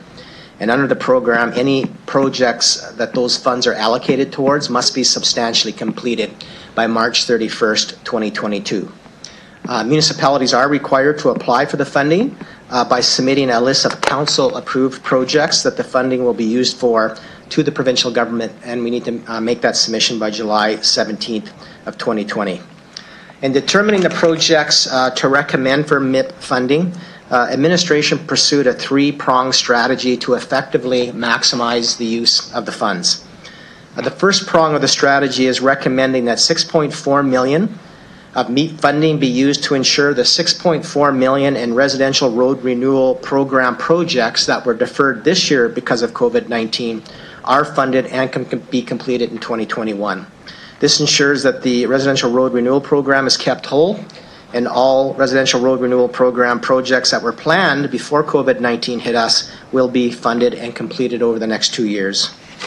The second part of the strategy leverages $12 million in MEEP funding to finance the renewal of Wascana Pool, eliminating the need for the city to debt finance a portion of the costs related to that capital project, and eliminate the need to utilize service agreement fees to fund part of that pool renewal. Council may recall that the city had indicated funding for the Wascana Pool renewal was one of the city's priorities under the Infrastructure Canada Investment Program, or the ICIP program. But as we were unsuccessful in acquiring funding under that program, our plan was to use debt to fund it. By not using debt, the city would realize savings of approximately $750,000 annually in principal and interest savings, or approximately $4 million in interest savings over the time period the debt would have existed. The $750,000 in annual savings provides added flexibility to address COVID-19 financial impacts expected to occur in 2020, 2021, and 2022. As well, not debt financing Wascana Pool provides council additional future flexibility should it require debt financing room to address future council needs, or city needs. The third piece of the strategy results in $12.5 million in new capital projects over and above what was already planned for in the city's current capital plans for 2020 and 2022. These projects are consistent with the priorities of the official community plan and master plans. A number of the recommended projects will enhance the quality of life in Regina, while 5 of the 7 projects include components consistent with the city's commitment to be 100% sustainable by 2050. Thank you. Thank you.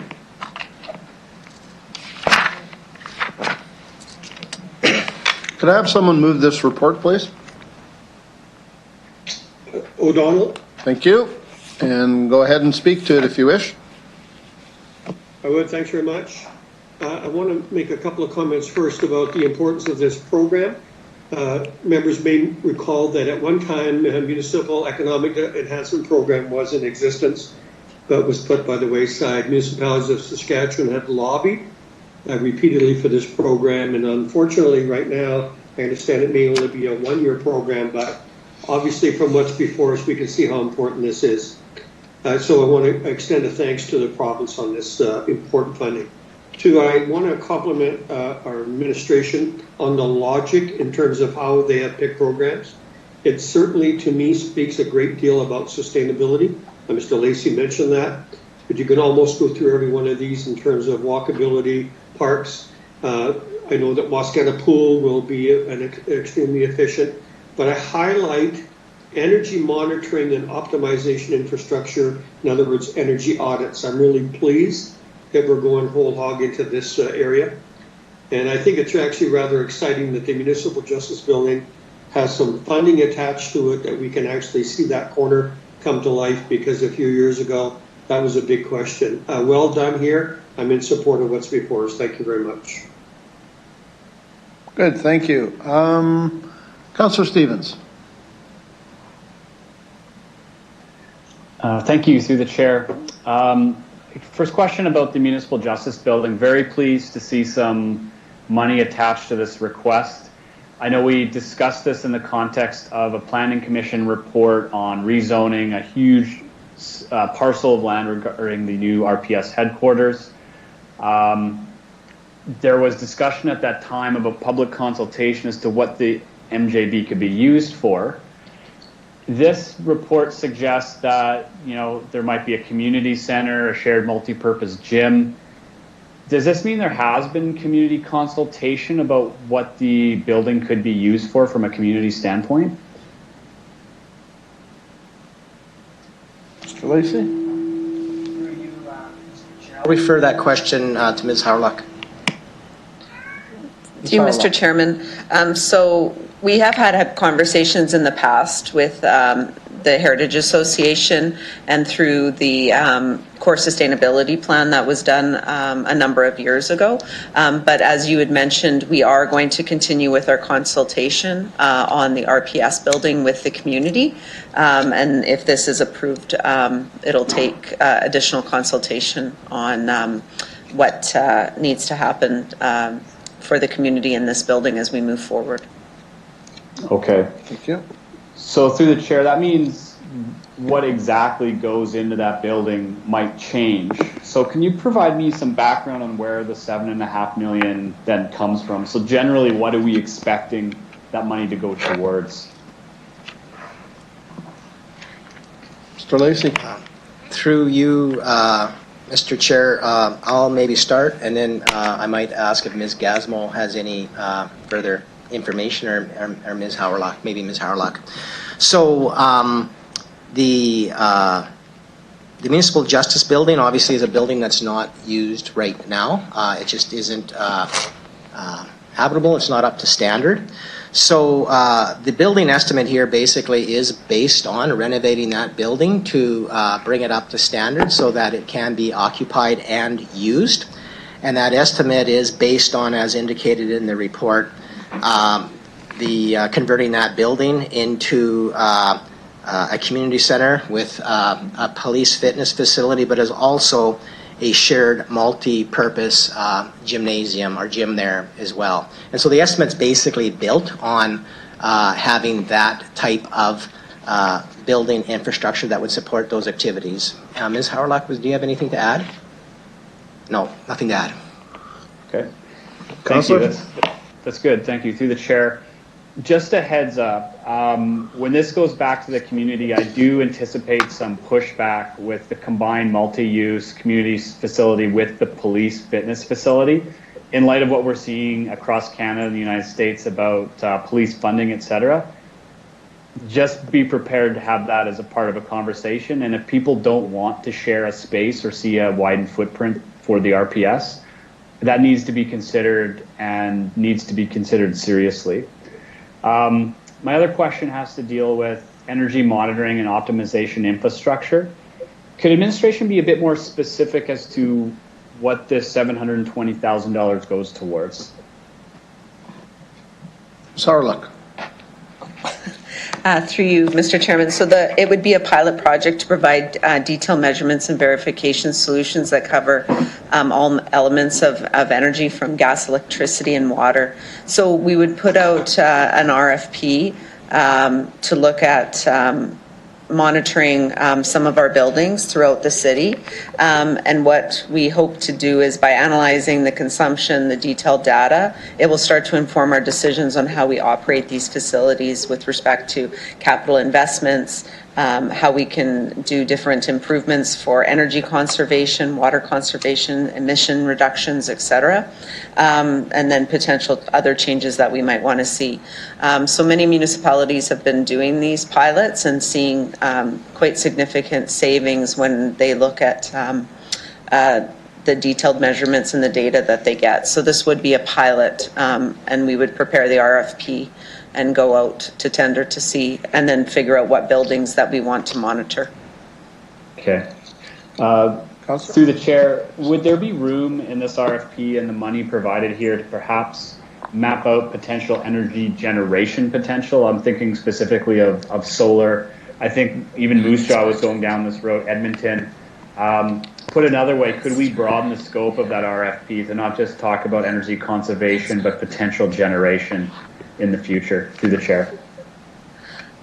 Through you, Mr. Chairman. At this point, I think because the pilot is very specific and we want to do this, I think what you're asking for is a different project that we would want to look at for more of a larger sustainability plan with respect to our facilities. Okay, thank you. Final question here, or second to last one, sorry, I have another one after this. Renewable is mentioned in this report, and I'm very pleased to see that. To that point, why would we even consider roads? For instance, if we're asking for $6.2 million for mobility, why would we not just put it all into pathways, bike lanes, and non-vehicular kind of road surfaces? It seems like there's kind of a contradiction in that part. Mr. Lacey? Chair, in the recommendation relates to the residential road renewal program. And so there has been a dedicated amount of funding that's been basically put towards this program every year, under which we would take a number of projects that would relate to that funding. Because of COVID-19 this year, there's 6.4 million of residential roads that projects that will not be occurring this year.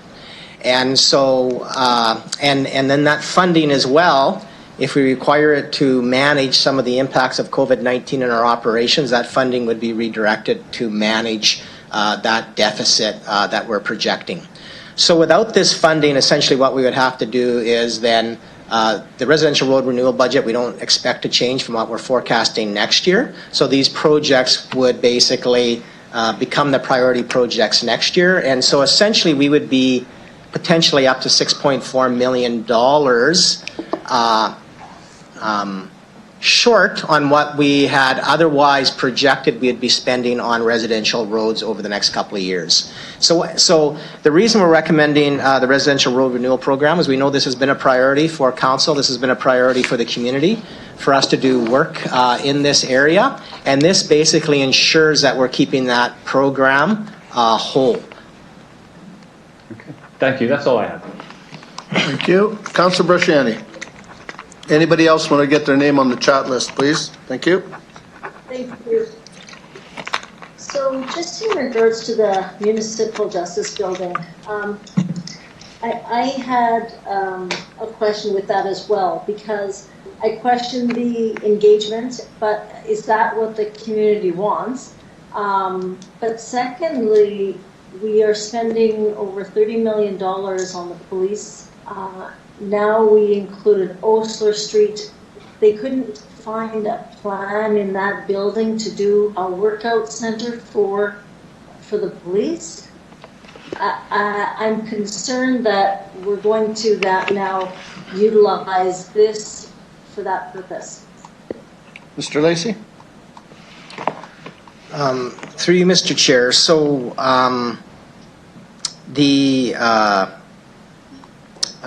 within the funding envelope that we have available with respect to the work underway to renew and put a campus-style solution in place with respect to the Regina Police Service, within that funding envelope, there was not sufficient funding when we looked at the RPS's priorities to build a new fitness facility or a renewed fitness facility and training area for the RPS. We always knew down the road that with the Municipal Justice Building being on the campus, that there might be a future potential to use part of that building to fulfill that need. We also knew that the Community Association has been interested in having some use for the community as part of that building. So I think the proposal we have before you is very consistent with those two pieces in the conversations we've both had with the RPS in the past and the Community Association. The final piece I'll put in place here is that the Municipal Justice Building does have some heritage value with respect to it. And so this is another piece that's been on our radar that we need to do something with this building to preserve that heritage value.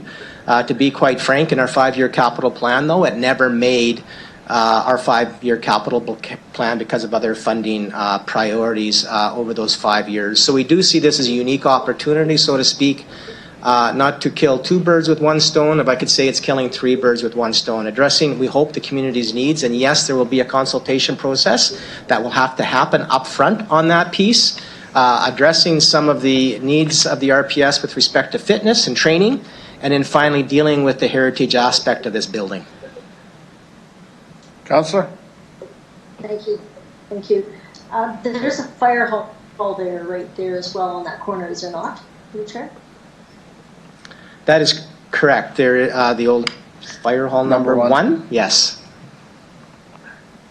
And so they too would probably, the firefighters would have a workout area. I remember when I worked at City Police, overlooking their backyard there, they had some workout stuff and some volleyball courts and all that kind of stuff. I think there could be a conversation that needs to happen between firefighters and the police and working out some kind of thing with a workout area, but I'm not sure I support that in this building. Deemed it's a heritage, it would be very nice to see something within the heritage deemed in this building, focusing on something within the community, but I'm not sure a workout for the police. I would have hoped to see that in the larger scale of the building, and the new build plus Osler Street. But Councillor Brasciani, yeah. could Mr. Lacey comment on that?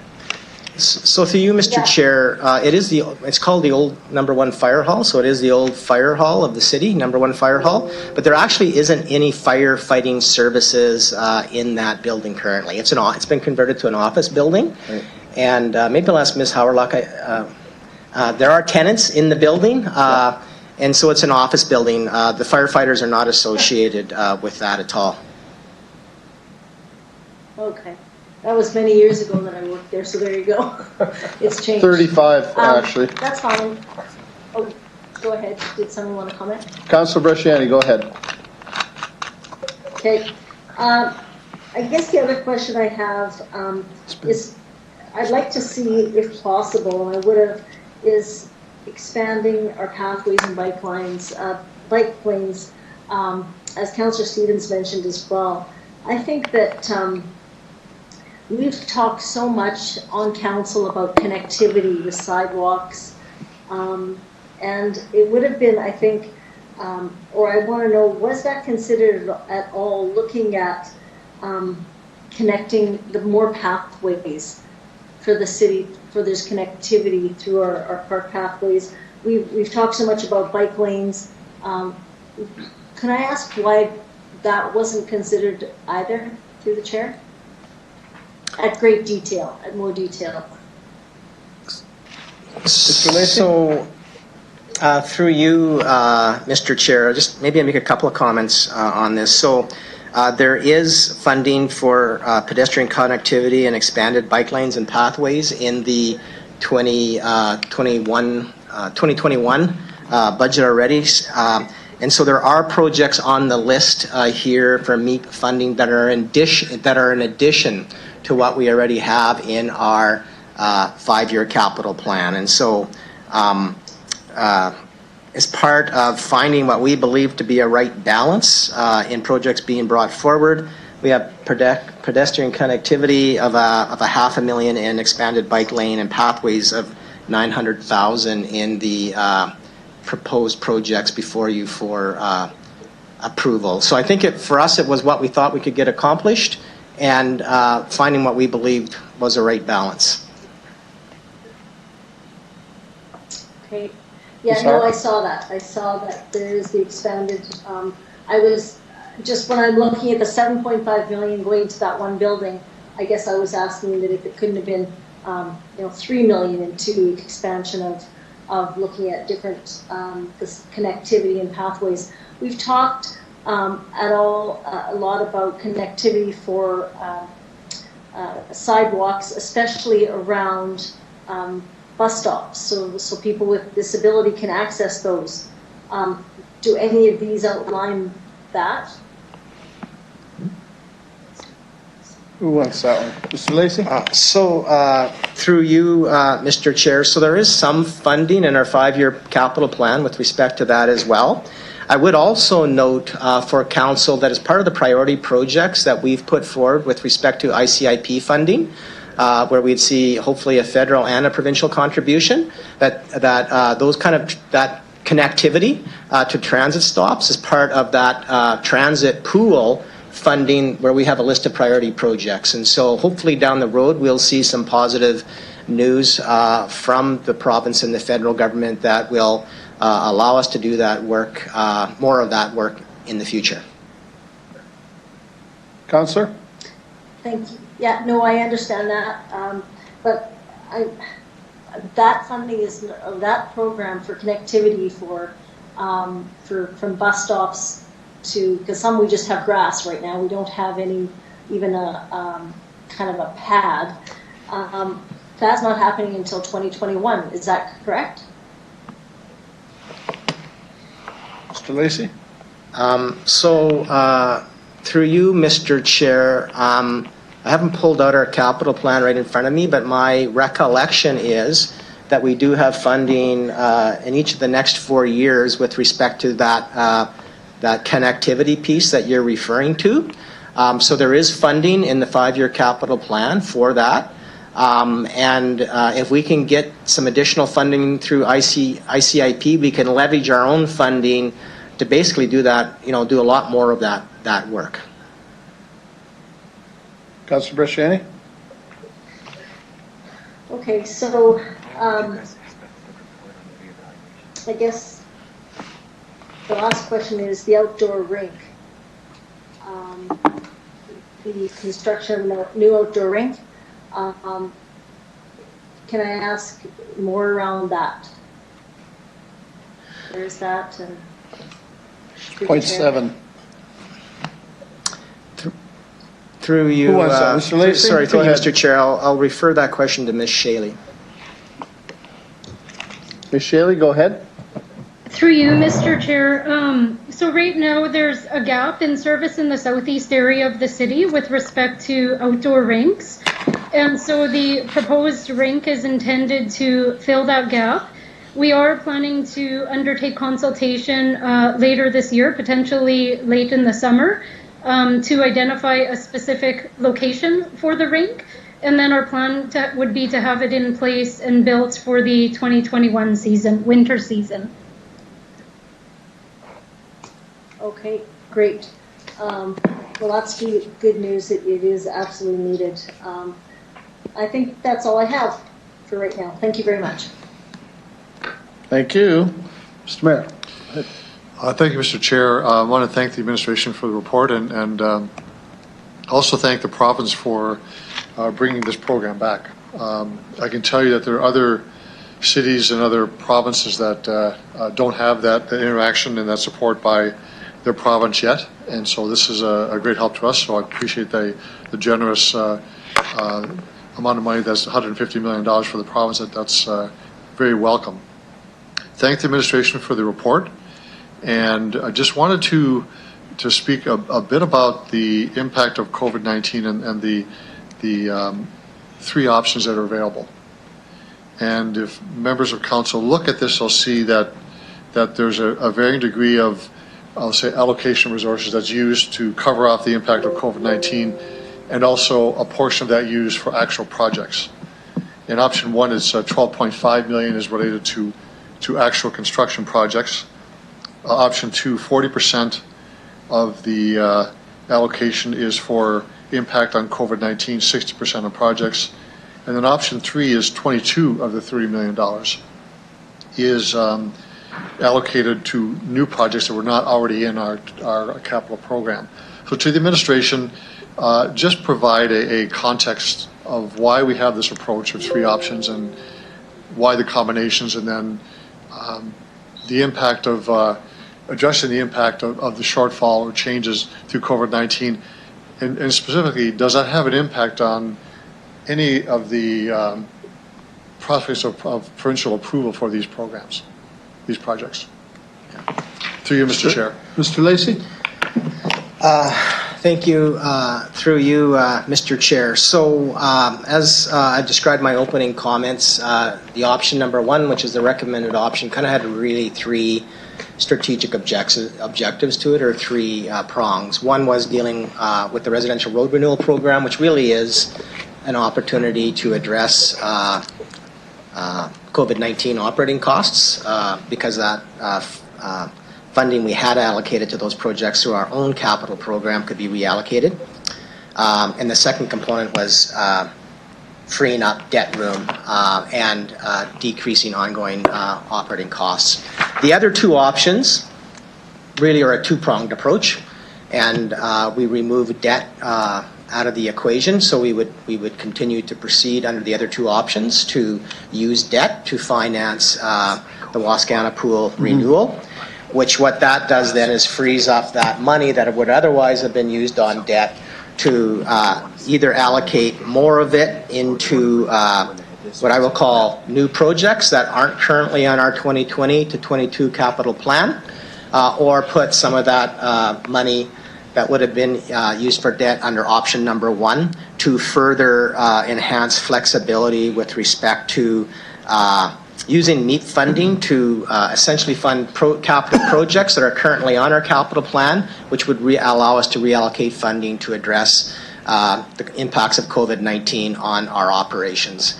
As I had mentioned in an earlier report, I believe as a city that we, in addition to the financial impacts that we forecasted for 2020, we will see COVID-19 financial impacts on the city in 2021 that we will have to address in some way. As an example, I like using the transit example. Even if transit returns to normal operations and there's no limit on the number of people on the buses, I think it'll be some time before you see transit ridership return to pre-COVID-19 levels. So you're going to see a reduction in transit revenues in 2021 as well. And then I think I've mentioned to council before, I expect an impact on 2022 as well, especially if the province does not change their formula with respect to the municipal revenue sharing grant they give us. In 2022, that grant will be based on PST collected this year, and I expect PST to be substantially reduced. With respect to the question around what does the province could be use that funding to give ourselves that flexibility, it is my understanding, while there's nothing documented on the government's site, when this program was announced, the minister responsible had referred to the fact that municipalities might use some of this funds for that reason specifically. It's my understanding as well that the City of Saskatoon, well, they've not laid out the specific projects yet that they'll be applying for. They did go to their council with what their strategy would be on how they plan to use those funds. And part of those funds would be used similar to what's being proposed here, is to provide some room to allow the city to manage the impacts of COVID-19 on its operations. Thank you, Mr. Chair. So I remain a bit, I want like more clarification whether, and I'm not sure the intent of the program was to cover off our operating impacts of COVID. It really is meant for capital projects. It's meant for job creation. It's meant for investment. So I would ask the administration if they could undertake a discussion with the province to determine whether this approach is okay or not, whether it meets those guidelines. I have no issue with any of the projects. We have more projects than we have money available. And we can look at every combination of projects that are listed in all three options, and every one of them are worthy of investment today.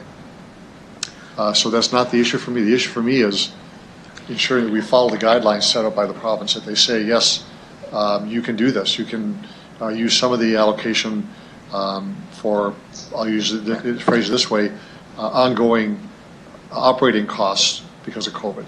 It doesn't strike me that is the case, but I'm not necessarily the expert in the area. So I'd like the administration to give us that undertaking before this goes to council. Through you, Mr. Chair, so certainly. Just one moment. Oh, sorry. Just one moment. To have that, just give that to us before we go to council. With respect to the municipal justice building, those numbers are clearly aren't solid in the sense there could be alterations made, changes made given on with respect to public consultations. So I'll ask the administration when they're ready here. With respect to the municipal justice building, the allocation of $7.5 million is for what is thought to be the case today for the project outlined in the report. That's a generalized number. It's not a detailed number because there could be changes based on public consultation. Is it the intent that the $7.5 million would be the maximum allocated for this project, or that the administration would come back with a change that could actually increase or lower that amount? Through you to the administration. Mr. Lacey? Through you, Mr. Chair. So with respect to the MJB building, that is the estimate for the building, and so it would be our intent to undertake that project within that budget. Obviously, if anything unexpected happened, like any capital project that we undertake, we would have to return to council here, but the intent would be to complete that project within the $7.5 million funding envelope. With respect to the previous conversation with respect to the undertaking, certainly we will contact the province and follow up with the province on the intended use to confirm that with them. I would just want to clarify that we're not using MEEP funding specifically to cover that. It's the reallocation piece, but we will follow up and commit to that undertaking. Thank you.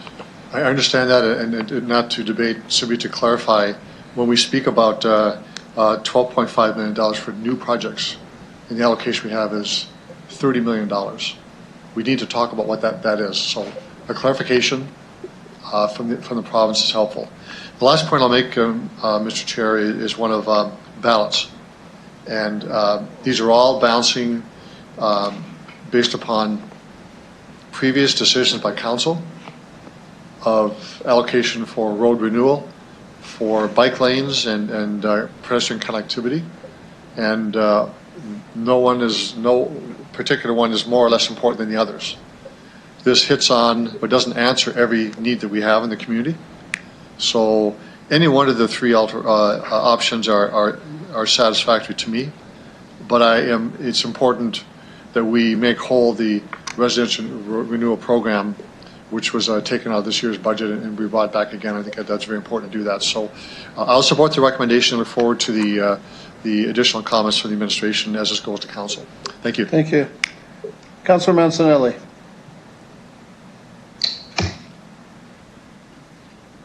Thank you.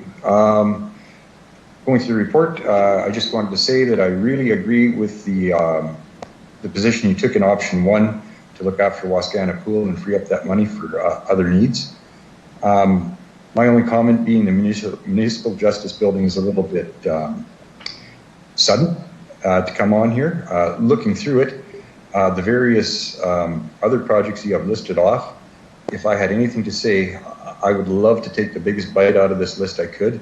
And if that meant stepping back and taking more time to assess the municipal justice building plan, I would be in favor of that. I think that what you've put before us is a very good list of projects to go through, and I really do like your approach to debt. So my comments. Thank you. Thank you. Councillor Stevens. Great, thank you. I've been thinking a lot since others have spoken, and I'm curious about, to administration.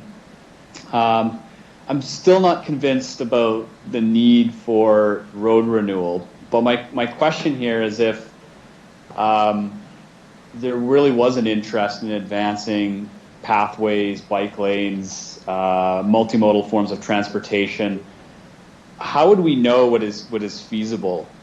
So if, for instance, we were to transfer half of that money, $3 million, into any of these other initiatives, it would be possible between now and council to give us a sense of if $3 million was added to, say, bike lanes and pathways, what would that give us, and could we complete it by 2021 or 2022?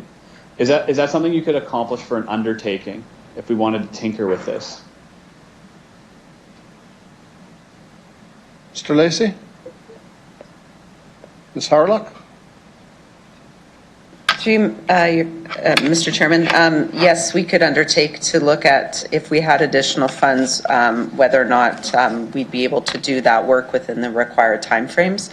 We do have plans in place, both Mr. Onright and myself, within the budget already for those types of programs. But for instance, bike lanes, there is only so much capacity to be able to bring that sort of infrastructure online. But we will undertake to bring something to council should there be a motion requesting us to do that. Okay. Councillor Stevens? So just to be clear, you need a motion from me for that information. You cannot do it as an undertaking, is that correct? Mr. Holden? No. Ms. Harlock? I'm not sure who wants that. So if we're not, through you, Mr. Chair, if we're not hearing any concern with that approach, then we'll provide that information as an undertaking. Okay. You okay with that, thank Council? you. Yes, and just to be clear, it would be for 7 and 8 pedestrian connectivity, expanded bike lanes and pathways. And I guess I'm really looking for what is possible if we plug more money into it, what could be achieved. To the capacity question, I mean, 1,000 years from now, we'll be talking about building roads, and we're always limited with capacity. So it seems like there's always capacity for roads, and for other things, it's often a wish list. So thank you. I would appreciate that information before council. Thanks. Councillor Young. Thank you, Mr. Chair. With respect to the undertaking that's going to happen as a result of Councillor Stevens' thoughts, of course, we're all for more bike lanes and even for more sidewalks for walking. I think that the major reason why this money needs to be put back into the residential road fund is because we collected it as extra taxes each year for 5 years in order to put a dedicated fund in place. We're doing that now for recreation too. If we if we begin to take those dedicated funds and use them elsewhere, I don't think the public is going to be as keen about contributing to specific areas for the funding. We don't have enough funding even now to bring all of the roads out of the poor category within a reasonable length of time. And I have a motion coming in June asking for a report on where all of that is so that we know where we've come and where we have to go. So I would have great difficulty with even considering not putting money back into a dedicated fund that the taxpayers paid for. Okay. Do you need an answer on anything? No, I'm just making a statement. Making a comment? Okay, perfect. Councillor Hawkins. Well, thank you very much. My comment is the same as Councillor Young's comment. We said to the public, we'll collect this money for local roads. We'll add it as part of your tax bill. For us now to abandon that would be to break trust with the public, which would be absolutely immoral. We said we'd take their money for local roads. This is that money going into that very promise to do that. And I don't think that we have any room or any credibility to change that now. When we say to the public, we're going to collect money for a designated fund, it seems to me that almost creates a trust fund that money be used for the purpose for which it was collected. So I think morally, we're absolutely bound to use that money in that way. I wonder whether legally we're bound to use that money in that way. But what's more important perhaps is local roads and the deterioration of local roads in our community, which has gone on for 40 years, was started to be addressed through the local road programs. The reason it was popular with the public, and I think remains popular with the public, is that they see that deterioration and they know that if we're going to be viable as a city, we can't allow our local roads to go into poor repair to the point where they're inhibiting transportation within our city. So I very much support the local roads program, and I want to emphasize that the money collected for that program was collected on a promise to our taxpayers on a designation that money will be used for the purpose for which it was collected, which is the residential renewal road program. So I'm really speaking in favor of that allocation here. We meet our obligation with that allocation. We made a promise, and I think we should keep that promise. Thank you, Mr. Chair. Thank you. Councillor Brasciani. Thank you. So can I just get a clarification? Because when this kind of first came forward, I was wondering too, the fact that like the $6.9 million that we were not using for the residential road, the money is still there. Is it not going to be just pushed into the next year because we could not do the work? Like we're not taking, we weren't using, it wasn't a loss for because we kind of put projects back because we said, well, we're not going to use those dollars because of the fact that we can't get into the homes. That's why they were held back. The money still sits there. I don't know why we would have to make it whole and add another $7 million on top of that. Through the chair, if I can get clarification.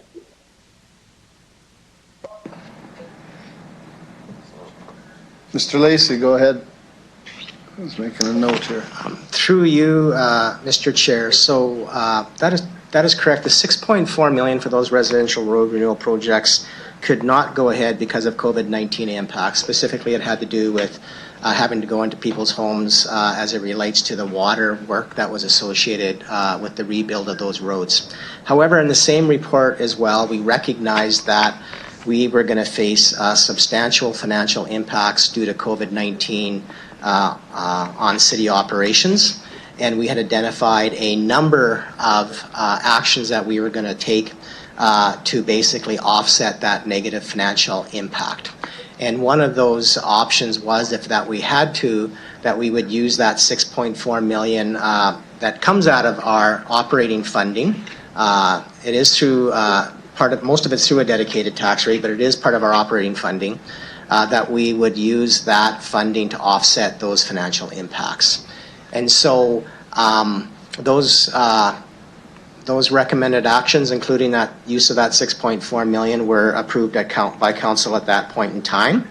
What this does is ensure that 6.4 million funding for those roads is there next year, so that work does get done. And it ensures then that that 6.4 million, if we need to use it, which currently we're projecting we need to use at least part of it, to cover off the cost of COVID-19 this year. And if there's any amount remaining, that goes into a surplus, which goes into the general fund reserve, which then would provide council flexibility on its use next year, which very well might be to offset additional COVID-19 costs that we expect to occur in 2021. Councillor Brashani? Okay, so still a little bit confusing, but I just, you're saying then that, because this is money, as we heard from Councillor Hawkins and Councillor Young, that this is money that was put in there from the taxpayers directed to this fund. We were not directing money from the the residential road renewal program to help us out with COVID. That was never, I didn't understand it that way. We knew that we couldn't get into the homes for those projects, so we did not do them, meaning that we were saving that $6.4 million and we were going to put it to next year's work. But where it's a bit confusing is the 6.4 should still be sitting there for next year, but yet for me, we're going to add in now another, whatever, $7 million to make it whole. Is, again, if you're saying, Mr. Lacey, that we've used some of that money from the residential road renewal for COVID, is that what you're saying through the chair? Mr. Holden. So through you, Mr. Chair. So there's two components to this. So when we brought forward the report in April that said that we were having, some revenue shortfalls and there would be an impact on our 2020 operating budget to deal with COVID-19. So one of the decisions is we will not proceed with that $6.4 million. Yes. And that by not proceeding with those projects, that gives us some flexibility in our operating budget. Those projects move into 2021. And if obviously the money that we have collected is there in its entirety, what this does is the first 6.4 million of that investment needs to go to these projects. So what it does is we fall further behind in terms of the capital program that we had in place for the 5 years. So these projects didn't advance, and they didn't advance to support the investment that we have on our residential road program. So what we're doing now is saying that we can utilize MEEP funding to cover the costs of those projects, which then allows us to make the full investment in our capital programs in 2021. Councillor? Yes, thank you. Thank you. That is clear. That's good clarification. But I just want to make it clear that we're not, as it was indicated before, that we're using that we're not using the money that was directed from residents into the road renewal fund. We are, and if we add another 7 whatever in from me, that's from the feds, that's from the government. It's not going in there from the taxpayers, right? Just to be clear. Mr. Holden. So through you, Mr. Chair. I just want to funding those projects of the 6.4 million that we would fund would be funded from the provincial MEEP program. It would come out of the 30.9 million. That would give us the full flexibility to make the residential road investment that we have been making for the last number of years, which is driven from the pool of the 1% mill rate increase for the last 5 years. So the question that's been asked is, can we take $3 million out of that road renewal and invest it into pedestrian connectivity and the expanded bike lanes and pathways? So, you know, taking that away as an undertaking, we can do that. If council doesn't have an interest in taking away from that 6.4 and using MEEP funding to fund that, then there wouldn't be a lot of point in us doing the additional work to tell you what $3 million extra will do in terms of number 7 and number 8 on the list. So I don't know if council wants to consider a motion rather than an undertaking. Councillor Bresciani? Yeah, just before we do that, I want to thank you for that clarification. Mine, when I read this, it was not for the roads, it was more regarding the building. That I feel that the MJB building, I'm not sure consultation and all that has to be had. And I'm thinking that the 7.5, as Mayor Fougere said, is that even the budget for it? That's where I was thinking, I was hoping that money could come from for pathways and that kind of thing. And because the reason I'm going to ask is what consultation has been done with the community lately in this regard? Mr. Holden.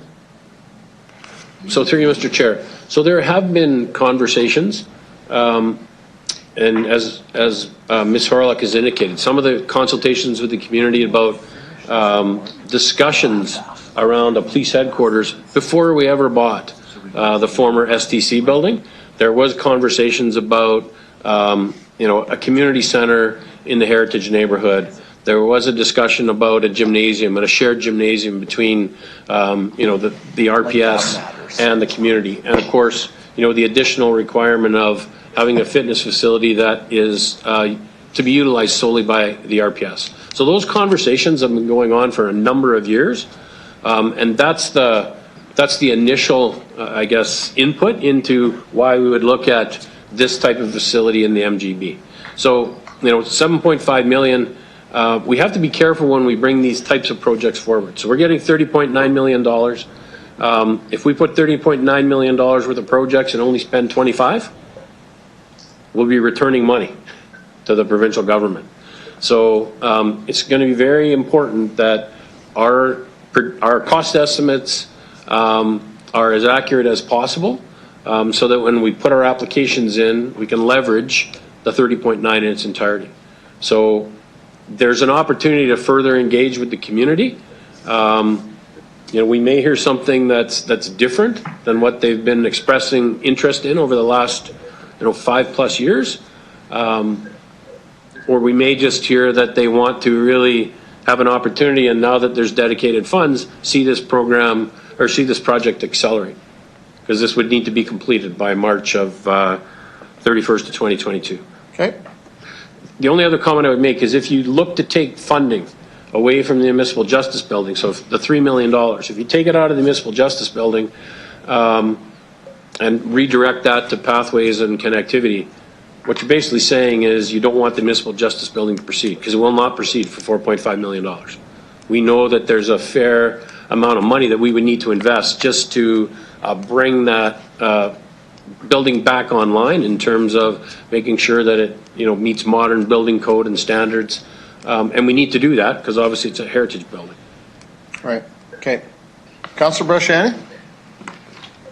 Yeah, just the last point I'd make is that could there be an opportunity to stage the funding? So it's a flow thing. If we take $3 million out and the rest of the money is going to consultations with looking at plans of what that might look like, and then moving part on the second part, because I think it seems to me it's premature, but if we've got so many, and I don't think, Mr. Holden, we'd have a shortage of projects. I think the list is ongoing, and but you know what, if we were to spread it around kind of the city with pathways and that kind of thing, I think it benefits the whole city, but I'll leave it there. Thank you.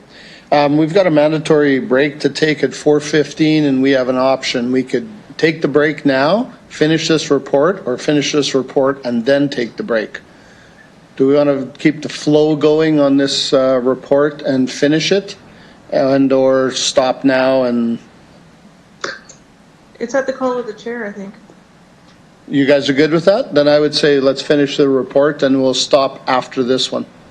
If nobody else has got a problem with that, speak now or forever hold your peace, I think. Thank you. Okay, Mayor Fougere. Thank you, Mr. Chair. A couple of comments. I'm going to echo the comments by Councillor Young and Councillor Hawkins that we remain whole on the residential road renewal program and not move any money away from that project. For all the reasons stated by both, I'll just reiterate that we made a promise and we have to keep our promises. So I don't want to see any movement away from that one. That would be a break of our commitment to the public. We have other options for looking at pathways and bike lanes, and that I think is addressed in this option plus the capital options in the next couple of years. I know it looks like Councillor Stevens may want to clarify his request or even have a motion.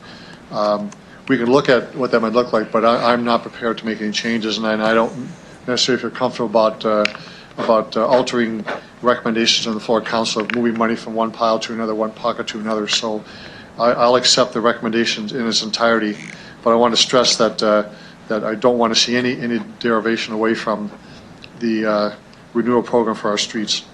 With respect to the municipal justice building, once again, I just don't see any movement away from that one to pathways or bike lanes.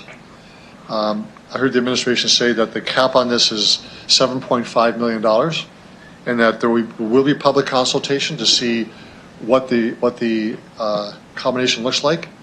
And I can appreciate the need for both the flexibility but also the principle that there will be public consultation, so I'm comfortable with that one. And we'll see what comes out of that one. To remove money away from that project will kill the project, both in its viability and for the intent of helping the heritage neighborhood and the building itself. So whether we have a police presence in there or not is not relevant. What is relevant is that we move on this building to make sure that's used. And moving that money for another project, in my view, they are themselves are important. But to take it away and move it to bike paths or bike lanes, to me, kills the project, and that's not what the intent is, so I'm not going to support that either. I support the recommendations as they sit. Thank you. Okay, thank you. Councillor Stevens. Thanks. I just want to clarify my request. So nobody is asking for money to be taken out of the road renewal project. That's not what this report is even about.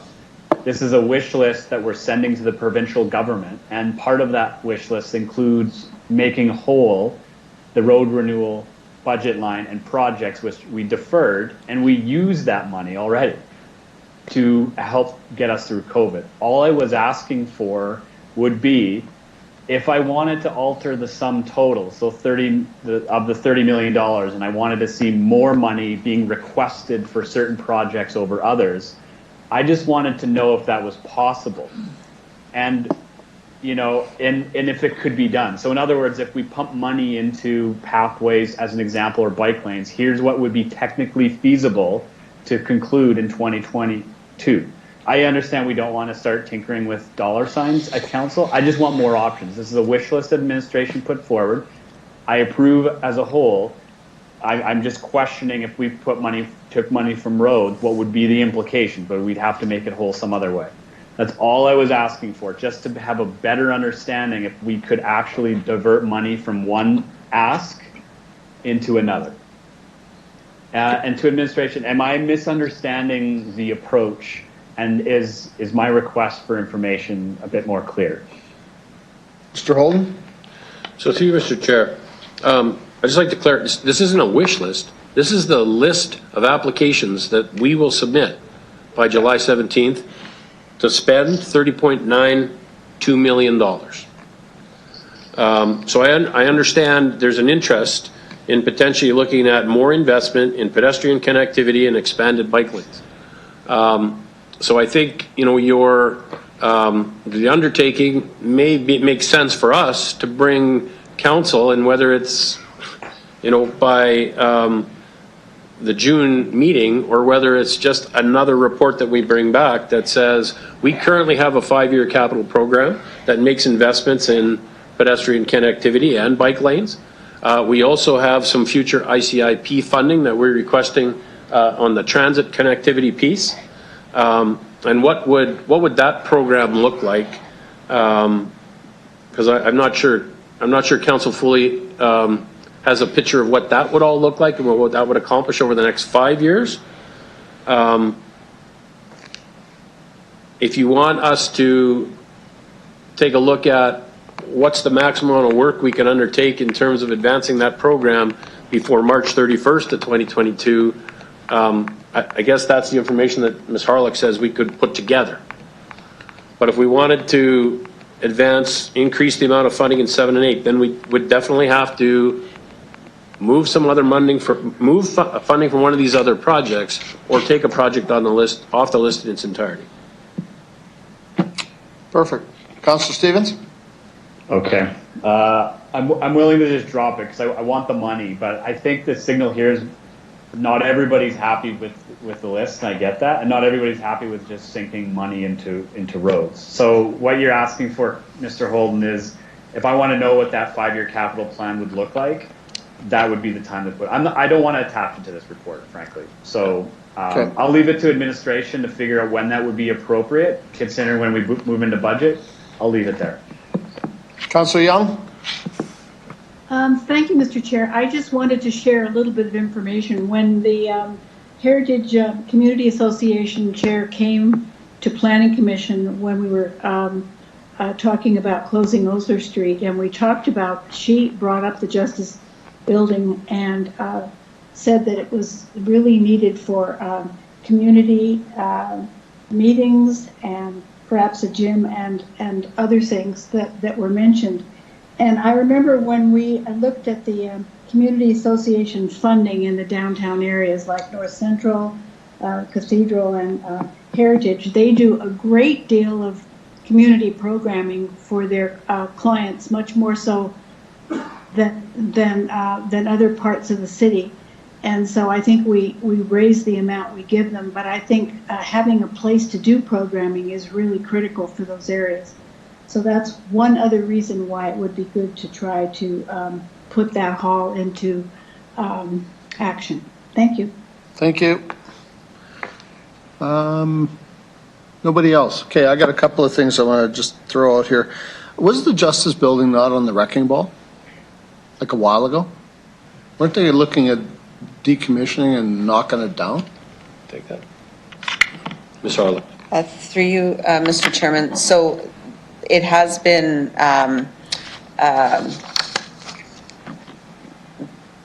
it's been not decommissioned, I guess is the word, but it is a heritage building. And so it's being maintained to keep it standing, but it needs significant work. It's one of our heritage buildings, which is Council's priority is heritage. It's part of our OCP, and we have a building that is in jeopardy. And I think the mayor said it. It's about the building, and we'll see what happens inside it later. But the building does need work on it. So ballpark, what's the cost to bring the building back up to 100% code for safety and for structural? Is it the full 7.5, and then we've got to spend on extras, or no? Is it 5 million and then 2 million for the rest, or what? Through you, Mr. Chairman. So the 7.5 is, as indicated in the report, it is for the full rehabilitation of the building, which would include the developing these types of uses within the building. Good, thanks. I have to look at the $700,000 to build an outdoor rink. Is that one rink? True. Like, do we have to buy the land too, or like, because we're talking treated lumber and some screening. We're not talking like plexiglass. Oh, three. Go ahead, yeah.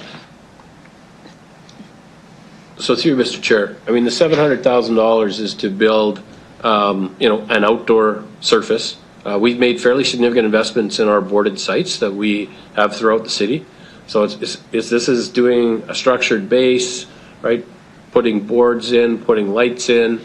I'll have maybe Ms. Shaley speak to the more detail of the project, but this isn't just flooding bare ground. This is a project from start to finish, engineered. Like, are we talking a floor too, or dirt? I'll let Ms. Shaley go speak to the detail. Through you, Mr. Chair, the funding does include both pleasure and boarded site, a shelter. There would be a hard surface with basketball courts, lighting, and so it's really designed to meet all of our modern needs by providing maximum use at the site, similar to the other newer rinks that we're building these days.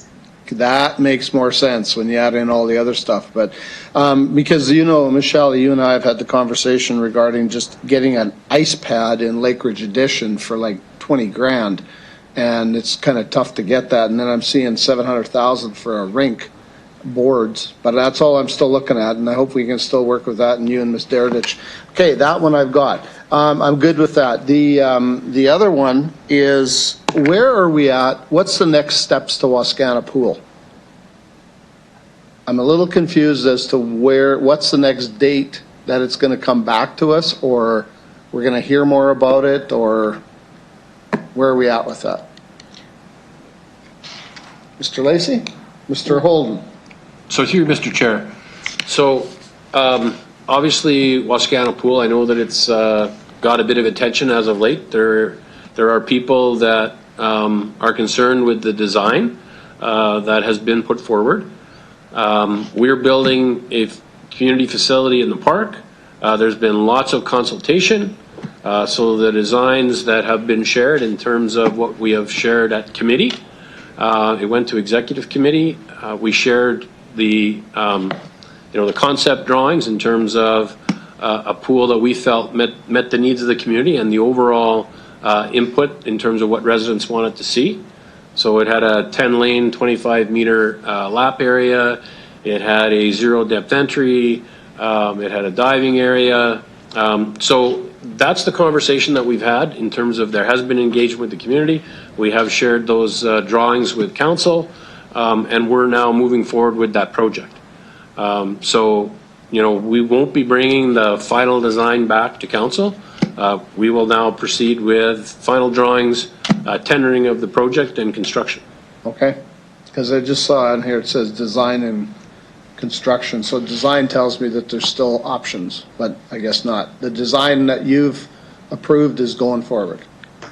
Got it. Correct. Okay, I'm for the bike lanes and pedestrian connectivity, but the part I'm missing on is that I continually bring up the part about there's no bike lanes that run east and west on the pipeline north, just south of Home Depot. And I've always asked this question and I get nothing. And last meeting I asked the same question, and now we're enhancing and doing more connectivity. And yet I don't see anything in terms of talking and getting discussions and connecting the north end. Because if you live by the superstore, you have to go down a street all the way down to Courtney, drive on the street for 3 blocks, and then get on the bike path. And then you can get into the Regina Golf Course area and stuff like that, which I just did this morning. But the safety factor of getting from Lakewood, Lake Ridge, Walsh Acres, and all those areas in there to a safe riding distance of the bike trail is probably 4 miles, 3 miles. I think it's about 3 kilometers actually. Can we get something started to talk with putting a bike lane and a bike path on the north end of the pipeline, through the pipeline, away from the pipes on the north side? I got to ask the question because people are asking me all the time. We got no connectivity going on. Ms. Hawryluk. Through you, Mr. Chairman. So yes, those are conversations that we will have with the pipeline companies because we know the issue that you have within your areas. So we are going to look at that as we move forward. Yeah, thank you.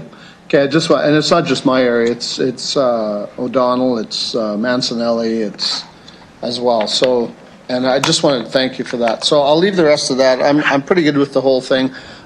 We just need to get up and put this list together and spend the money before they come and take it away. So I'm good with that. So any other questions? If I don't see any, so I will Jerry. push the button. Councilor Findura, go ahead. I wasn't going to ask, but I'm going to ask. I asked that before, so I appreciate you letting me in here. Didn't have a chance to put my in the chat. I know it takes a lot to do that, so appreciate it. Technical issues here, I guess. Operator. Anyways, would some of this be considered in the? I asked that question before. Missing sidewalks. Some of these funds. We're talking about pathways. We're talking about bike lanes and all that. Any of this money be considered within that missing sidewalk project? That's it's out there somewhere. You mean replacement sidewalks? Yeah. Well, no, missing sidewalks. There's no sidewalks. Oh, okay. Not at all. Okay. No. And we talked about missing sidewalk stuff. So would some of this stuff be considered within that project? To Mr. Chair. Mr. Onrait, sidewalks would be you. Through you, Mr. Chair. So there is money in the 2020 budget, and I believe will be brought forward in the 2021 budget. Okay. Not to you, Mr. Chair. Not out of this. So this is a not different. Where's the money? Sorry, John. Could you say that again? So for the 2020 Senate budget, but for 2021, what I'm asking is some of this money from the meat, can it be used towards that project of missing sidewalks? Mr. Holden. So through you, Mr. Chair, the funding that we have for the missing sidewalk program is in our other five-year capital plan, so we won't be utilizing the MEAP funding for the missing sidewalks. Okay. Hang on, Mr. Onrait has something further. Through you, Mr. Chair. So just to expand on that, item number 7 in option 1, that is one of the projects that will contribute to the missing sidewalks also. Right. Great. Councillor? Yeah, thank you very much. Thank you for that. That's it? Okay. That's it. Thank you. No further questions. I will have Mr. Clerk go on this recommendation of option number 1. Thank you. I will start with Councillor O'Donnell as he moved the motion. In favor, please. Councillor Bryce. In favor. Councillor Murray. In favor. Councillor Findura. In favor. Councillor Bresciani. In favor. Councillor Stevens. In favor. Councillor Hawkins. In favor. Councillor Young. In favor. Councillor Mancinelli. In favor. Mayor Fougere. I vote yes. Councillor Flagel. Yes. Carries unanimously, Mr. Chair. Thank you. We will return at 10 to 5 as we'll have our mandatory 15-minute break. See you in a bit.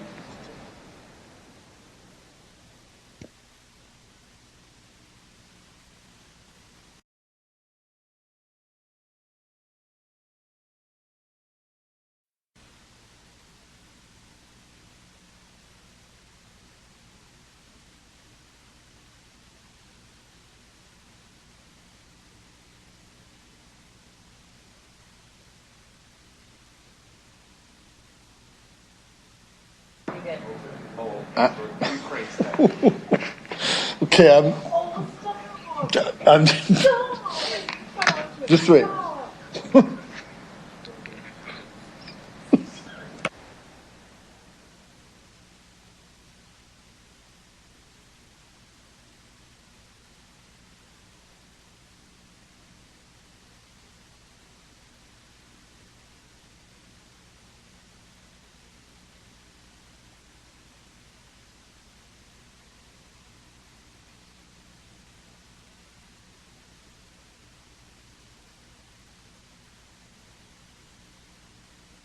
Anyway, welcome back, everybody, and we'll move on to the next report is EX 20-23 in the 21-20 revaluation. So if I could have, who wants to take the lead on this? Mr. Lacey? I'll get you to start, and then we'll move into the report with questions, I'm sure. Go ahead. Thank you, through you, Mr. Chair. So provincial legislation requires the assessed value of every property in Saskatchewan to be updated every 4 years. And so 2021 is the revaluation year. The impact on property owners is that their property will be assessed at a new value as of January 1st, 2019. And this value will be used to calculate the 2021 property taxes. The report before you today provides an update on the activities undertaken to date with respect to reevaluation and the work that remains to complete the process. Preliminary results of the 2021 revaluation indicate the total value of all properties within Regina has decreased 5.3%, with the commercial and industrial class of properties seeing an overall increase of approximately 3%. As in past reevaluation years, there is a wide range of changes as it relates to commercial properties, and as a result, the report is seeking council endorsement of the guidelines and principles consistent with what has been used in the past to consult with the business community on options for a phase-in of tax changes, for commercial properties. Finally, I just would like to note it's very important to note that reevaluation is revenue neutral for the city. There is no financial impacts to the city's overall property tax revenue.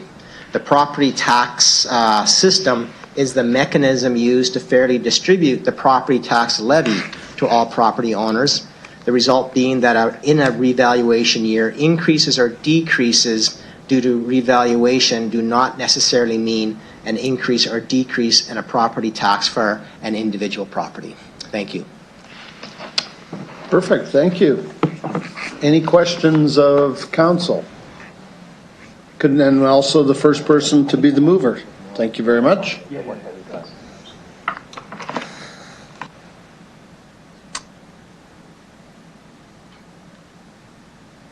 Mr. Mayor, go ahead, please, and if you could move the report, I'd appreciate it. I'll move the recommendations and appreciate the work being done by the administration. And I know I've been involved with several reassessments over the years, and in my view, I think we have one of the strongest teams to do reassessment in the country. And so I appreciate the work being done here. So just a question for the administration related to discussions with the business community on commercial taxes, and just how is that going to work? It seems to be the same as in previous years. Not clear whether you have a consultant doing this or whether this is being done in-house, but just can you go over the process of that consultation? And the second part of this one, again, is we're going to see approximately an overall increase of 3% in the commercial and industrial sector. What's the impact on that sector? So, point I'm making is I think that by and large an increase of this magnitude is significant for the commercial sector, thus the need for a phase-in over a few years. Through you, Mr. Chair. Mr. Lacey? Thank you, Mr. Chair. I'll just make a few comments and I'll maybe ask Ms. Bryden to expand upon them. So with respect to working with the business community, we had worked with the bids in the chamber and the hotel association as an example, as we have in the past, with respect to the impacts in that phase-in strategy. The independent consultant that you referred to, and I'll ask Ms. Bryden to confirm this, that independent consultant is more related to having a third party basically review and confirm that our mass appraisal evaluation models, so the models we're using, are appropriate and in compliance with industry standards. So that's not dealing with the consultation process, but basically verifying the models that we used. So with that, I'll ask Ms. Bryden if she could expand upon my comments and specifically some of the more detail that I think the mayor is looking for with respect to the consultation process that will be undertaken and the range of impacts on commercial properties. Ms. Bryden, welcome. Thank you. Through you, Mr. Chair. So Mr. Lacey is absolutely correct. The independent consultant is, he is hired to actually review all of our commercial models and make sure that they are on par with current industry. And that review is being undertaken as we speak this month. And in terms of our consultation process, we work very closely with the members or the Regina Chamber of Commerce. And we will be meeting with the chamber, the bids, the hotel association, and we'll be giving them, highlights as to what's happening to the properties due to the revaluation, and talking with them about appropriate phase-in. We understand the implications for some of the commercial properties. There's a wide range of change for commercial properties, so phase-in is generally very helpful. Thank you. Just a couple other questions. So the phase-in, the cost of the phase-in actually is borne by that sector, is that correct? So the commercial sector would pay for that phase-in, even though they're phasing in over, I think it's 3 or 4 years. Is that correct? Through you, Mr. Chair, I believe that's correct, but I'll refer that to Ms. Bryden as well. Through the chair, so phasing is revenue neutral. The commercial sector will see a variation of increases and decreases. Overall, the values are going up 3%, but that doesn't mean we're getting 3% more of tax dollars from that sector. We'll get the same amount of tax dollars as it's revenue neutral, and we'll phase in both increases and decreases. So generally, it's revenue neutral. No, I realize that. That wasn't my question. My question was that the cost of the phase-in, if there's any cost, is borne by the commercial sector alone. There actually is no cost to phase in. Okay. There will be letters going to property owners going out soon. What will that letter say? Ms. Bryden? Mr. Hill? Or Mr. Lacey? Ms. Bryden? So the letters that go out to property owners will explain the need for the revaluation, and it will show the estimated assessment change for their property specific to revaluation, along with projected tax implications. And those tax implications are based on a revenue neutral mill rate. So it'll show what the rate could be on revaluation outside of any potential tax increase that could happen in 2021. Is that right? Through Bryden? Thank you for that. I have no other questions, Mr. Chair. I just support the recommendation and the process going through. We've done this a number of times and it's worked very well. And I know the number of appeals have gone down each time we've done this. So that's a measure of, I think, confidence by residents who see this, but also how strong we are in terms of the process going forward. So thank you very much. Good. Councillor Brasciani, thank you. Thank you, through the chair. So I also want to just talk about commercial quickly, more geared into around the hotels. How the model that we use for the hotels, is that an industry standard, or is that just something that we've come up with within the city, or how does it work? Through the chair.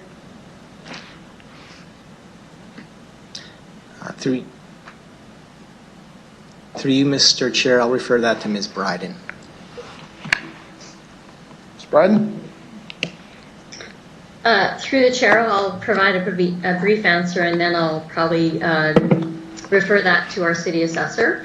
But the hotels are assessed across the province in a similar fashion, using models and classifications based on income.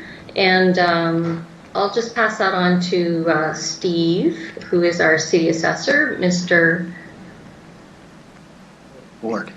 Are you there, Steve? Yes, thank you. Through the chair. Go ahead. With regards to the valuation of hotels, it is a standard approach in the sense that we take a look at the different classifications. We have, I believe, 29 different hotels in the city, and we classify those properties based on the level of amenities and the level of services that they provide. So basically, what we do is come up with a classification, and then we actually take a look at what recent hotel properties have sold in the past, and we use that as an indication as to how we proceed with our income models for valuing these properties. Councillor Bresciani? Okay, thank you. So is it fair to say that it's also the amount of beds that they have as well in the hotel? Is that part of the amenities, or is that part of the property, or through the chair? Mr. Lacey? Sorry, through you, Mr. Chair, I will refer that question to Mr. Ward as well. Mr. Ward, go ahead.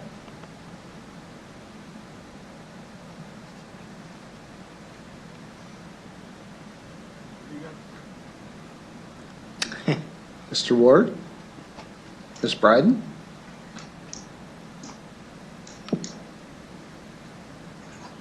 SW's there.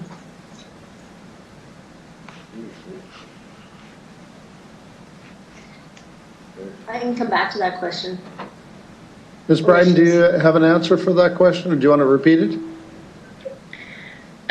So I believe the number of beds are taken into account, but it's not necessarily based on the higher the number of beds, the higher the assessment value, because it is still based on other factors as well as the income generated.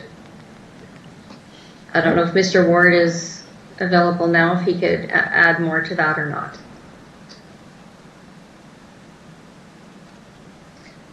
Mr. Ward? So, No. Councillor Bresciani, go ahead. clarify, through the We chair, can ask again. That's okay. I just want to know, the more amenities, just to be clear, the more amenities you have, the higher the taxes. Would that be fair to say? Mr. Lacey. Through Or is that the you, opposite?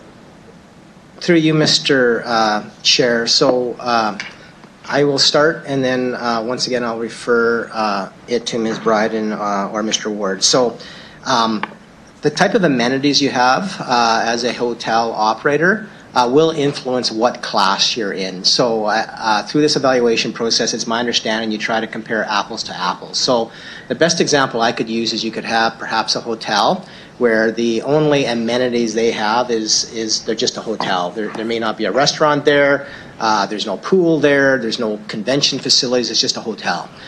You might have another hotel that has other facilities, banquet rooms, perhaps a pool, water slides, etc., a restaurant in that facility. They would likely be in a different classification of properties that would then be assessed consistent with other similar properties in that classification. And with that, I'll ask Ms. Bryden if she has any further comment or clarification. Ms. Bryden? I'll just clarify that Mr. Ward is having some technical difficulties, but I actually have nothing further to add. I think Mr. Lacey summed it up quite well. Okay. Councillor Bresciani. So just the last question. Have we heard any feedback from the hotel industry where the certain classes, kind of the model that we used, has there been any concern around that, and are we revisiting that, and how are we going to go back to engage the hotel industry in regards to the next steps here, through the chair? So through you, Mr. Chair, so I am aware of one hotel business that has approached the city on this matter, and in this particular case, I believe they have a hotel, two hotels that actually fall into two different hotel classifications.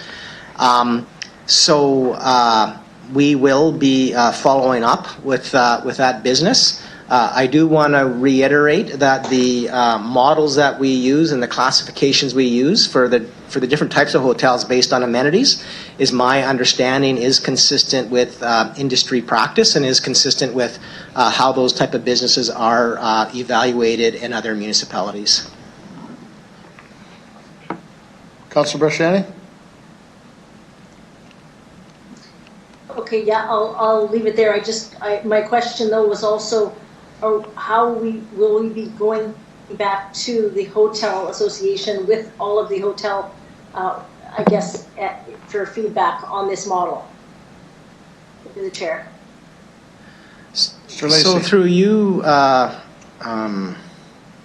Mr. Chair, and once again, I'll refer to Ms. Brodin after a few comments if she has any further detail, is that with respect to the revaluation, as Ms. Brodin has indicated, we will be going back to a number of the key businesses, including the hotel, a number of key business associations, including the Hotels Association, and having a conversation about the reevaluation, the impact of reevaluation on businesses, including hotels. And part of that discussion then would be with respect to the revaluation, a phase-in. With respect to the issue about the model that we're using and the class and how and what classification a particular hotel would fall into, I do not expect through this process that we'll be revisiting the model and the classifications. Certainly I could see that being a topic of conversation where there could be a dialogue about how the models work and how those determinations are made. Ms. Brodin, any additional comments? Ms. Brodin, go ahead. So through you, Mr. Chair, in addition to dialogue explaining about the models and how they work, the mechanism for property owners, certainly if they're uncomfortable or not agreeable as to where their hotels are modeled, is the appeal process is the next step for property owners. And so that is where, if they feel that they need to appeal their assessment based on their model that they're put into, that's where they would do that. Okay. Thank you. Councilor Brashani. Good, I'll leave it. Yeah, I'll leave it there. Thank you. Good, thank you. Councilor Stevens. Thank you. Through the chair. On page 5 and 6 of the report, the 6th point here, administration will prepare a review of tax policies. I have a few questions about this. I'm really interested in it. First off, might this be a window for us to think about how to use tax policy to address some of the concerns in our underutilized land strategy? In other words, aligning, prompting people to develop or creating extra costs for just sitting on land. Maybe you can just tell me about the scope of what this review of policy tools might entail. Through you, Mr. Chair, I'll refer that question to Ms. Brodin. Ms. Brodin, go ahead.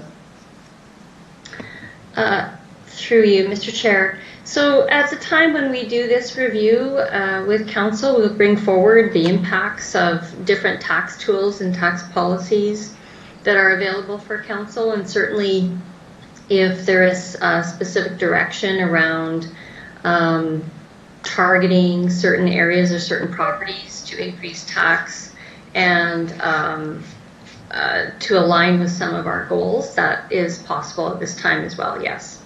Okay. Through the chair, might that also include maybe creating new subclasses of properties? I know we've discussed this in the past. I just want to be clear what the scope or the extent of this might be. Ms. Brodin. Mr. Chair, usually during this review, we would review the properties and the impacts and see what might make sense in terms of different subclasses. And certainly this is an opportunity to adjust or modify our subclasses. Okay. We've had a lot of conversation about this in the past. I'd be really curious to know what administration thinks about some of the thoughts that council has put forward in the past. I just don't want to get to that point. We have to make a decision on the fly.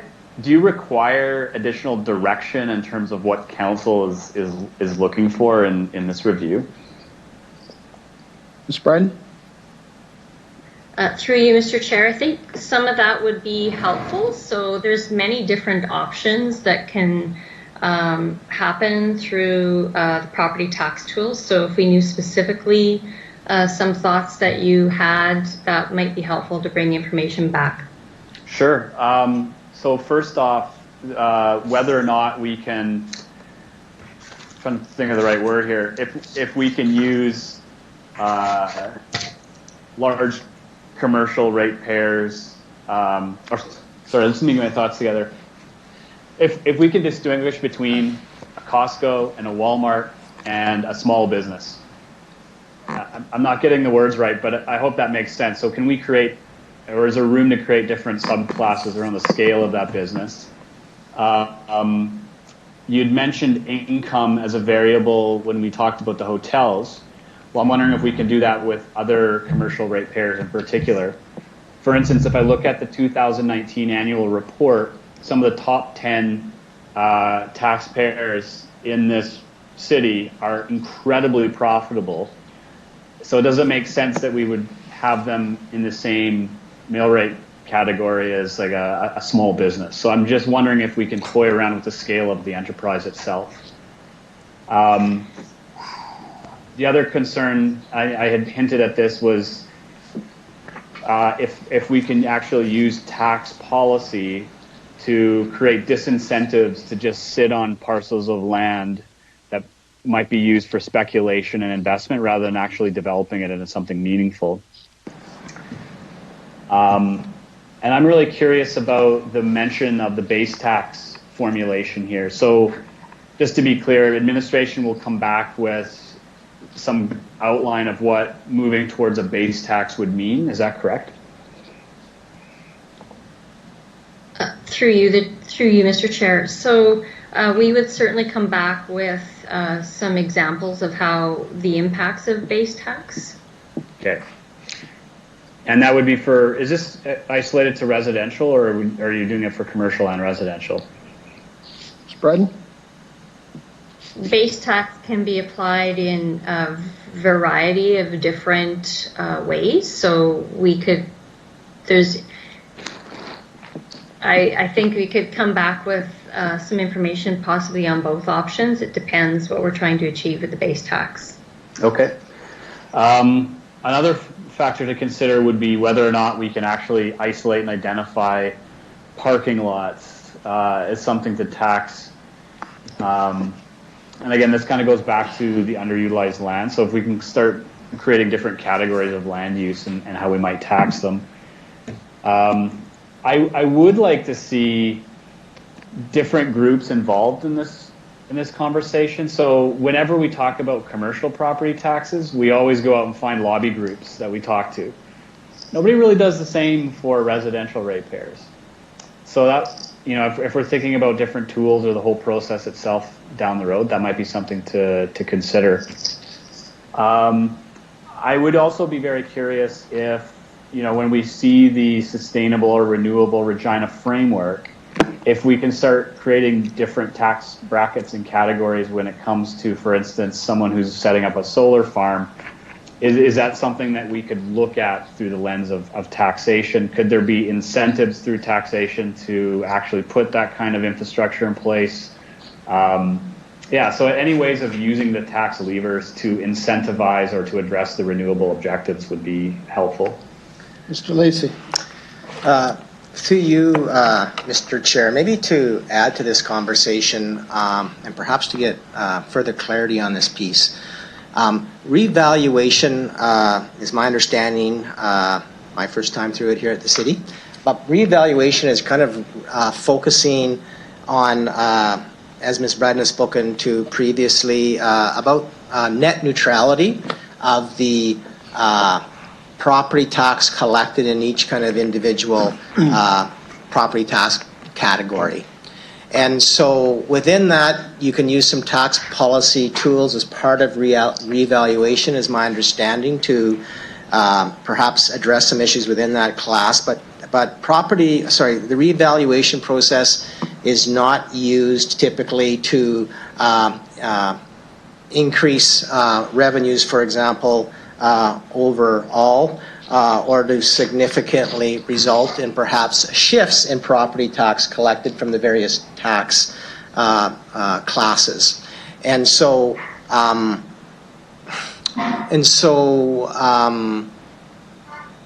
with respect to, bringing back, I guess, information and policy recommendations or analysis around different tax tools that could be used, but to keep that keep it tax neutral, we can certainly do that piece of it. What's unclear to me is whether or not this, what the councillor is asking for, is a broader review of how taxes are applied to what classes, which might be a separate exercise outside of this revaluation process. And if there was an interest in administration to bring back analysis and report on that piece, I think that's a significant amount of work and undertaking, and would, I think, create quite a bit of conversation within the community as well. And so, as administration, we might look, if that's the broader piece, where there's an interest in council to do that work, that perhaps a motion with respect to exactly what specific information council wishes us to analyze and bring back might be appropriate.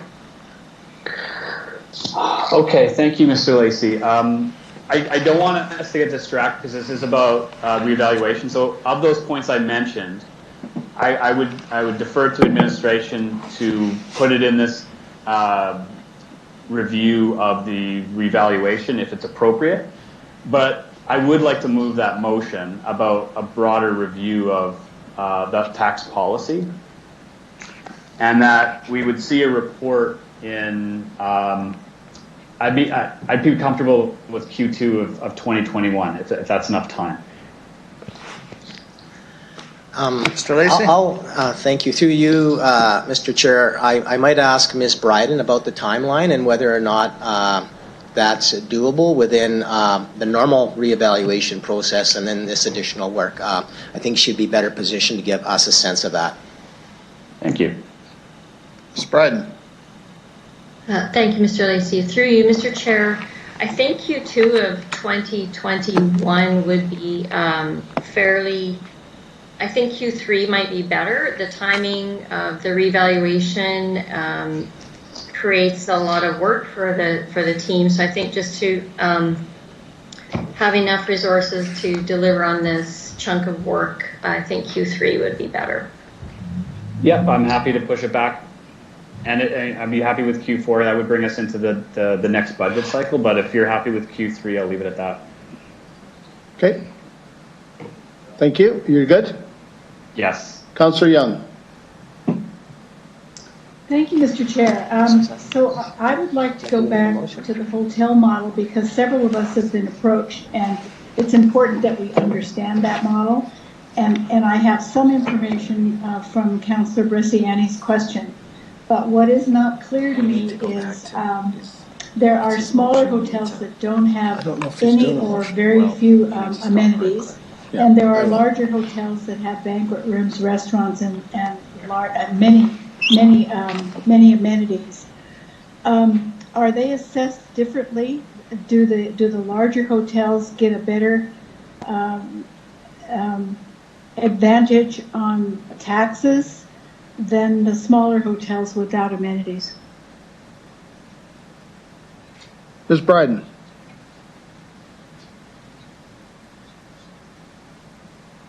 Through you, Mr. Chair, I believe Mr. Ward is online now, so I'll defer to Mr. Ward. Okay, Mr. Ward, welcome back. Thank you very much. I do apologize. There were definitely technical difficulties here. But with respect to the question, when I mentioned earlier the fact that we have different classifications for hotels, that is indeed what they are. So we have three classifications that we deal with, that we have here in the city of Regina. Classification A, B, and C, and we try to make sure that we are comparing apples with apples. And in the sense that we want to make sure that a full amenity hotel with all the banquet facilities, they're being compared with other hotels of the same nature. So there is no difference in the actual tax rate, but the assessment of these properties could potentially be different. So that's a piece of information that I think we needed, that there's no difference in the assessment. But of course, it would be larger for larger hotels that have more space and more amenities. Through the chair, with respect to the additional amenities that each classification has, what we rely upon are what properties are selling for within those classifications. So, and the other thing that we take into consideration, which is quite a bearing here, is what the occupancy rate is for each classification. So we could have one of the classification for the premium hotels. They are in an entirely different market than another hotel that is out there and offers limited services and amenities. So we have to take those things into consideration also. So just because you have a larger hotel and a full service hotel, it doesn't mean that you're going to have a higher assessment in that property classification. Would you explain that statement? It doesn't mean you're going to have a higher assessment? That is correct. Yes, through the chair. Property assessment, when we value these hotels, as I've mentioned, there's different classifications. So we try to classify hotels that are comparable to each other. So when we take a look at what a recent property sale has indicated, and if it's in a classification A or a classification B, that's an indication of what the properties are worth in that classification. So what I was trying to explain is, in a premium hotel, it might be a larger hotel than some of the other hotels in the city, but that doesn't necessarily mean because it's larger, it's going to have a lower assessment or a higher assessment, for the simple reason they're competing for different markets, and there's different occupancy rates and vacancy rates that we have to take into consideration. Okay, thank you. That's it. Councillor Hawkins. Or sorry, just before we move on, Councillor Stevens, did you have a motion you wanted to put forward?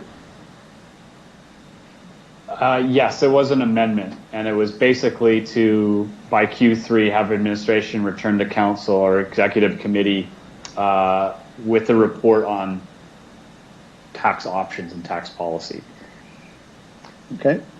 But I'm happy to leave that aside until others have had a chance to ask questions about the main motion. Well, we can deal with the amendment now. Your call. It's probably better off to deal with it now before we forget about it. So, Councillor Stevens has moved an amendment. I'll second it. Councillor Mancinelli, thank you. Any discussion? No. Yes. I do, Councillor Hawkins, go ahead. I do. This is an important amendment, and a very broad one. It goes right to the heart of the nature of the property tax system which we have. It's a terrible tax system, but it's the one we've got and we're stuck with it. Given the amount of work that this involves, my instinct is that this should be left for the new council to decide whether or not it wants to engage the administration in what amounts to a root and branch review of our tax system to get at the very important questions that Councillor Stevens has raised that crop up under our old tax system. So I'm very reluctant in the last few months of this council to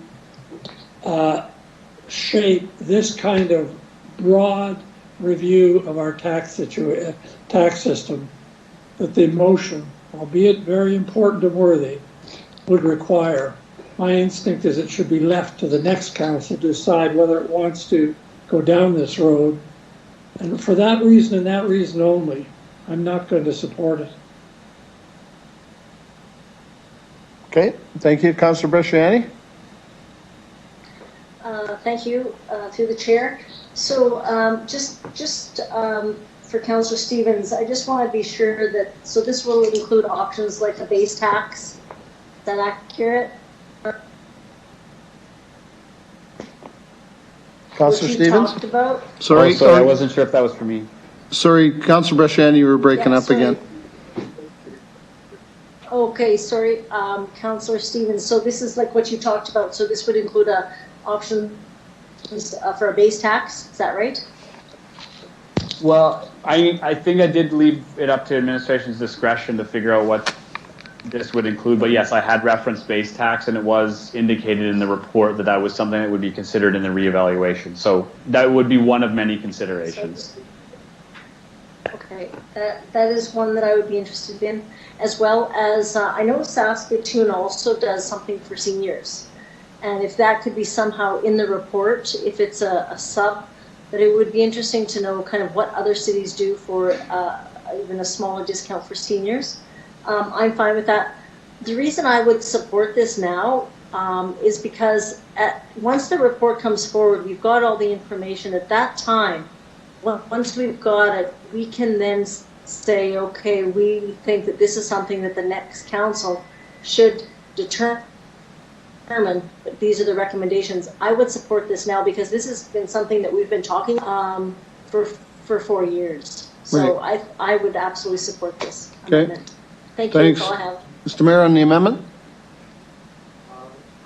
Thank you, Mr. Chair. I know the base tax will be part of this discussion this year. It's a standard report that comes back on tax tools. That and a minimum tax phase-in are all standard things we get every reassessment. So I note that will be there. The recommendation or the proposal put forward by motion put forward by Councillor Stevens goes well beyond that. It goes into underutilized land and how we can talk about some corporations that are larger as opposed to other corporations being not so large, bearing the burden of taxes and a tax shift, new classes of property. This is a huge report. And I don't even know if the administration can get this done by the second quarter of next year. But Councillor Hawkins' point is extremely well taken. This should be the next council's decision on whether to proceed with this or not. I'm not saying we shouldn't have the conversation. I welcome that. But on a new council to have the die cast, the amount of work being done, I'd want a clean slate for a new council to say yay or nay to this one. So I will not support the recommendation. The implications are significant. The work being done is significant. It's not simply give us the implications of a base tax or a minimum tax. It is a massive undertaking with potentially major shifts, major public consultation that needs to be done with residents and in the commercial sector and the industrial sector. So I don't mind having that conversation, but I think the decision of what that looks like, the way in which it's done, what the priorities are within that report should rightly rest with a new council. We're virtually at the end of this term, and so I will not support the recommendation for that reason. Okay. Councillor Mancinelli, are you on the amendment or the main?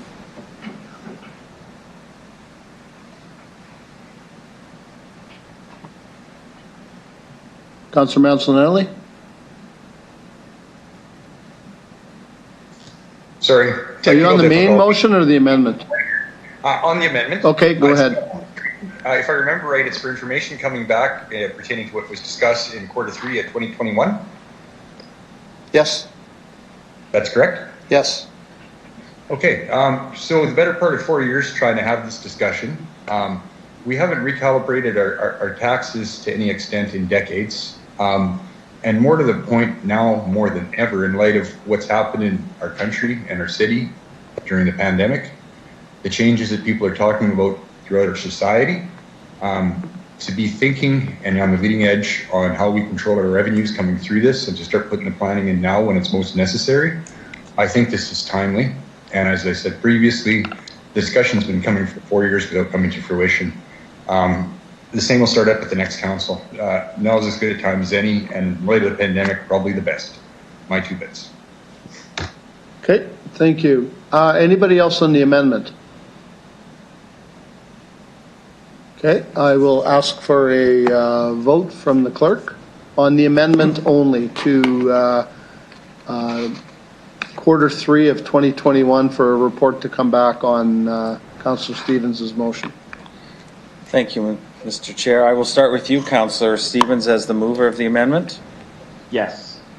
Councillor Bresciani? Yes. Councillor Findura? In favor? Councillor Murray? In favor. Councillor Bryce? In favor. Councillor Mancinelli? In favor. Councillor Young? In favor? Councillor Hawkins? Opposed? I believe Councillor O'Donnell left the meeting, but Councillor O'Donnell, are you still on? Gone. And Mayor Fougere? Councillor Flagel? Yes. And it carries by 8-2, Mr. Chair. Thank you. Now, Councillor Hawkins on the main motion again, please. You're up. Thank you, Mr. Chair. On the main motion, through you, I want to suggest a hypothetical to the administration and find out whether I'm right. The hypothetical is this. The assessment on my house goes down, but it goes down by less than the amount of the average change in the assessment class for my property class. Assume that there's no mill rate change at all, that it's a 0% increase from one year to the next. On that hypothetical, my taxes are going up. Is that correct? Mr. Lacey? Through you, Mr. Chair, I'm going to refer that question to Ms. Bryden to ensure we get it right. Sure. Ms. Bryden, hypothetically. Through you, Mr. Chair. Yes, Councillor Hawkins, you're exactly correct. Mr. Chair, through you, it's taken me, I would say, 7 years and about 8 months to get the answer to that question through my head. I want to refer the administration to 2 sentences in mid-page 6 of the report. And they are, right in the center, the property assessment system is the mechanism used to fairly distribute the property tax levy to all property owners. The result being that in a reevaluation year, increases or decreases due to reevaluation do not necessarily mean an increase or decrease in property tax for the individual account. That was the point of my hypothetical. The next sentence. Rather, the change in property tax for each individual account is dependent upon whether the assessment change is above or below the average change in the assessment for the property class. My question to the administration is this. How do you explain that in a way that's simple and easy to understand to the ordinary residential homeowner in Regina? Mr. Lacey or Ms. Bryden? Ms. Bryden. Ms. Bryden.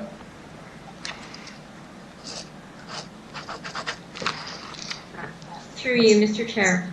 So that's not an easy thing to explain. And when we are talking with property owners about the assessment changes due to revaluation, we would talk about what the average change is, increase, average decreases, etc. in the property class, and then explain to them their new assessment value and compared to that average change. And generally, people understand. Particularly, we've been through several reevaluations since 1996, and we get less and less questions related to that every time. Through you, Mr. Chair, that may be because they've given up. Is there going to be any kind of pamphlet or insert or communication which explains net neutrality in each category to the residential taxpayer as they're going through this reassessment. Ms. Bryden? So, through you, Mr. Chair, we are working on a communication plan. This revaluation is different from others. In previous revaluations, our values, the assessment values have actually been increasing. And so we recognize this year will be different because property values in general are going down, which has a different kind of an impact on property owners. And so we are working on an extensive communication plan so that we can help to educate our residents. Through you, Mr. Chair, thank you for that. I think it's critically important. I think that all councillors are going to be getting questions like that about this matter. I think this is even more difficult than service agreement fees. Thank you. Thanks. Councillor Mancinelli. Thank you, through the chair. Was there extra information taken in on the reassessment for this period? I'll refer that question to Ms. Bryden, Mr. Chair. Ms. Bryden? Through you, Mr. Chair, could you clarify that question, Councillor Mancinelli? I'm not sure what you mean by extra information. I know that they reassess the property values every 4 years. Did they do extra investigation into previously done renovations or improvements that may not have been taken out for, or tidied up books that way during this assessment period? So through you, Mr. Chair, generally through the 4-year cycle, we do inspections related to permits, so folks who actually take out permits. And then outside of that, we update our property inventory on a regular basis, and that we do that through a recheck program. And I could let Mr. Ward speak in more detail as to what the recheck program would be. Mr. Ward? Through you, Mr. Chair. So the recheck program is basically it's a method for us to actually update all property inventory within a specific neighborhood in the city. So for example, if we haven't been to the property in, let's say, 10 years, we will go and do a recheck, and there's certain specific information that we are trying to obtain on every property and update on every property, including the size of the house, the overall condition of the house, the quality of the house, whether there's been any kind of renovations done with respect to the exterior or interior of the property. We take into consideration all building permits. So these are the types of things that we do in a recheck program. Councilor Mancinelli. Clarify, if someone renovated their basement or finished their basement without a permit, how do we ever know that that was done? Mr. Ward? Through you to Mr. Chair. With respect to a basement finish, we actively look at building permits. There's no question. And if someone doesn't take a building permit out, then obviously we don't have that information. But another thing that we do when we're doing these recheck programs is we send out a request for information to each property owner. And we're asking them to provide us with information as to the overall, the condition of the property, the improvements that they've made. Is there any basement finish in their property? That information comes back to us, and we've had a fairly good response from property owners. Upwards to 60 to 70% of property owners respond back with that information request. How long have you been engaging in this process of taking information in this way? Is this something that's going on a long time, or is it fairly recent? Through you, Mr. Chair. I have to admit, I'm new to the city of Regina. I just landed here 7 months ago. So, based on what I've been told and my experience, I believe we've been doing this for 4 to 5 years of updating property information in a recheck program. Thank you. Councillor? Thank you. That's all I have. Appreciate Actually, that. through you, Mr. Ms. Chair. Bryden? Sorry, Yep. through you, Mr. Chair, may I just add, We've been doing work on a recheck program for many years, and actually in Saskatchewan it used to be a legislative requirement to do it, to do the entire jurisdiction within 12 years. A few years ago the province changed that legislation, but we still have a program in place so that we are reviewing properties in Regina approximately every 10 to 12 years. And just in the last couple of years, we've actually changed that recheck program to be less labor intensive, where we've been asking for the self-declarations, as Mr. Ward indicated. Thank you. Anybody else have any questions? Okay, I've got one, and it's about notifications, and these assessments are all based on SAMA. Are they putting out any notifications that this is going to happen, and this is the process, and this is where it's going to go, and are they doing anything that the cities are already doing, or are they going to just stay back and get the SAMA, the assessment, and then that's it, and then the cities and towns are responsible? I'll refer that question to Ms. Bryden. Ms. Bryden? Through you, Mr. Chair. So it's a provincial legislation that requires a revaluation, and SAMA's involvement is in the development of the actual assessment manual. So the revaluation is our responsibility, and the City of Regina, we do our own assessments. The provincial government does have some impacts in terms of they set the provincial percentages that we're required to use. Other than that, any communications around the revaluation are the responsibility of the city. Okay, good. Thank you. Okay, anybody else have any other questions? If not, we can ask the clerk to do a vote on this report. I'm hearing and seeing none, so Mr. Clerk. So with respect to the amended report, I will start with the mayor as he moved the original motion. I vote yes. Councillor Mancinelli? In favor. Councillor Bryce? In favor. Councillor Murray?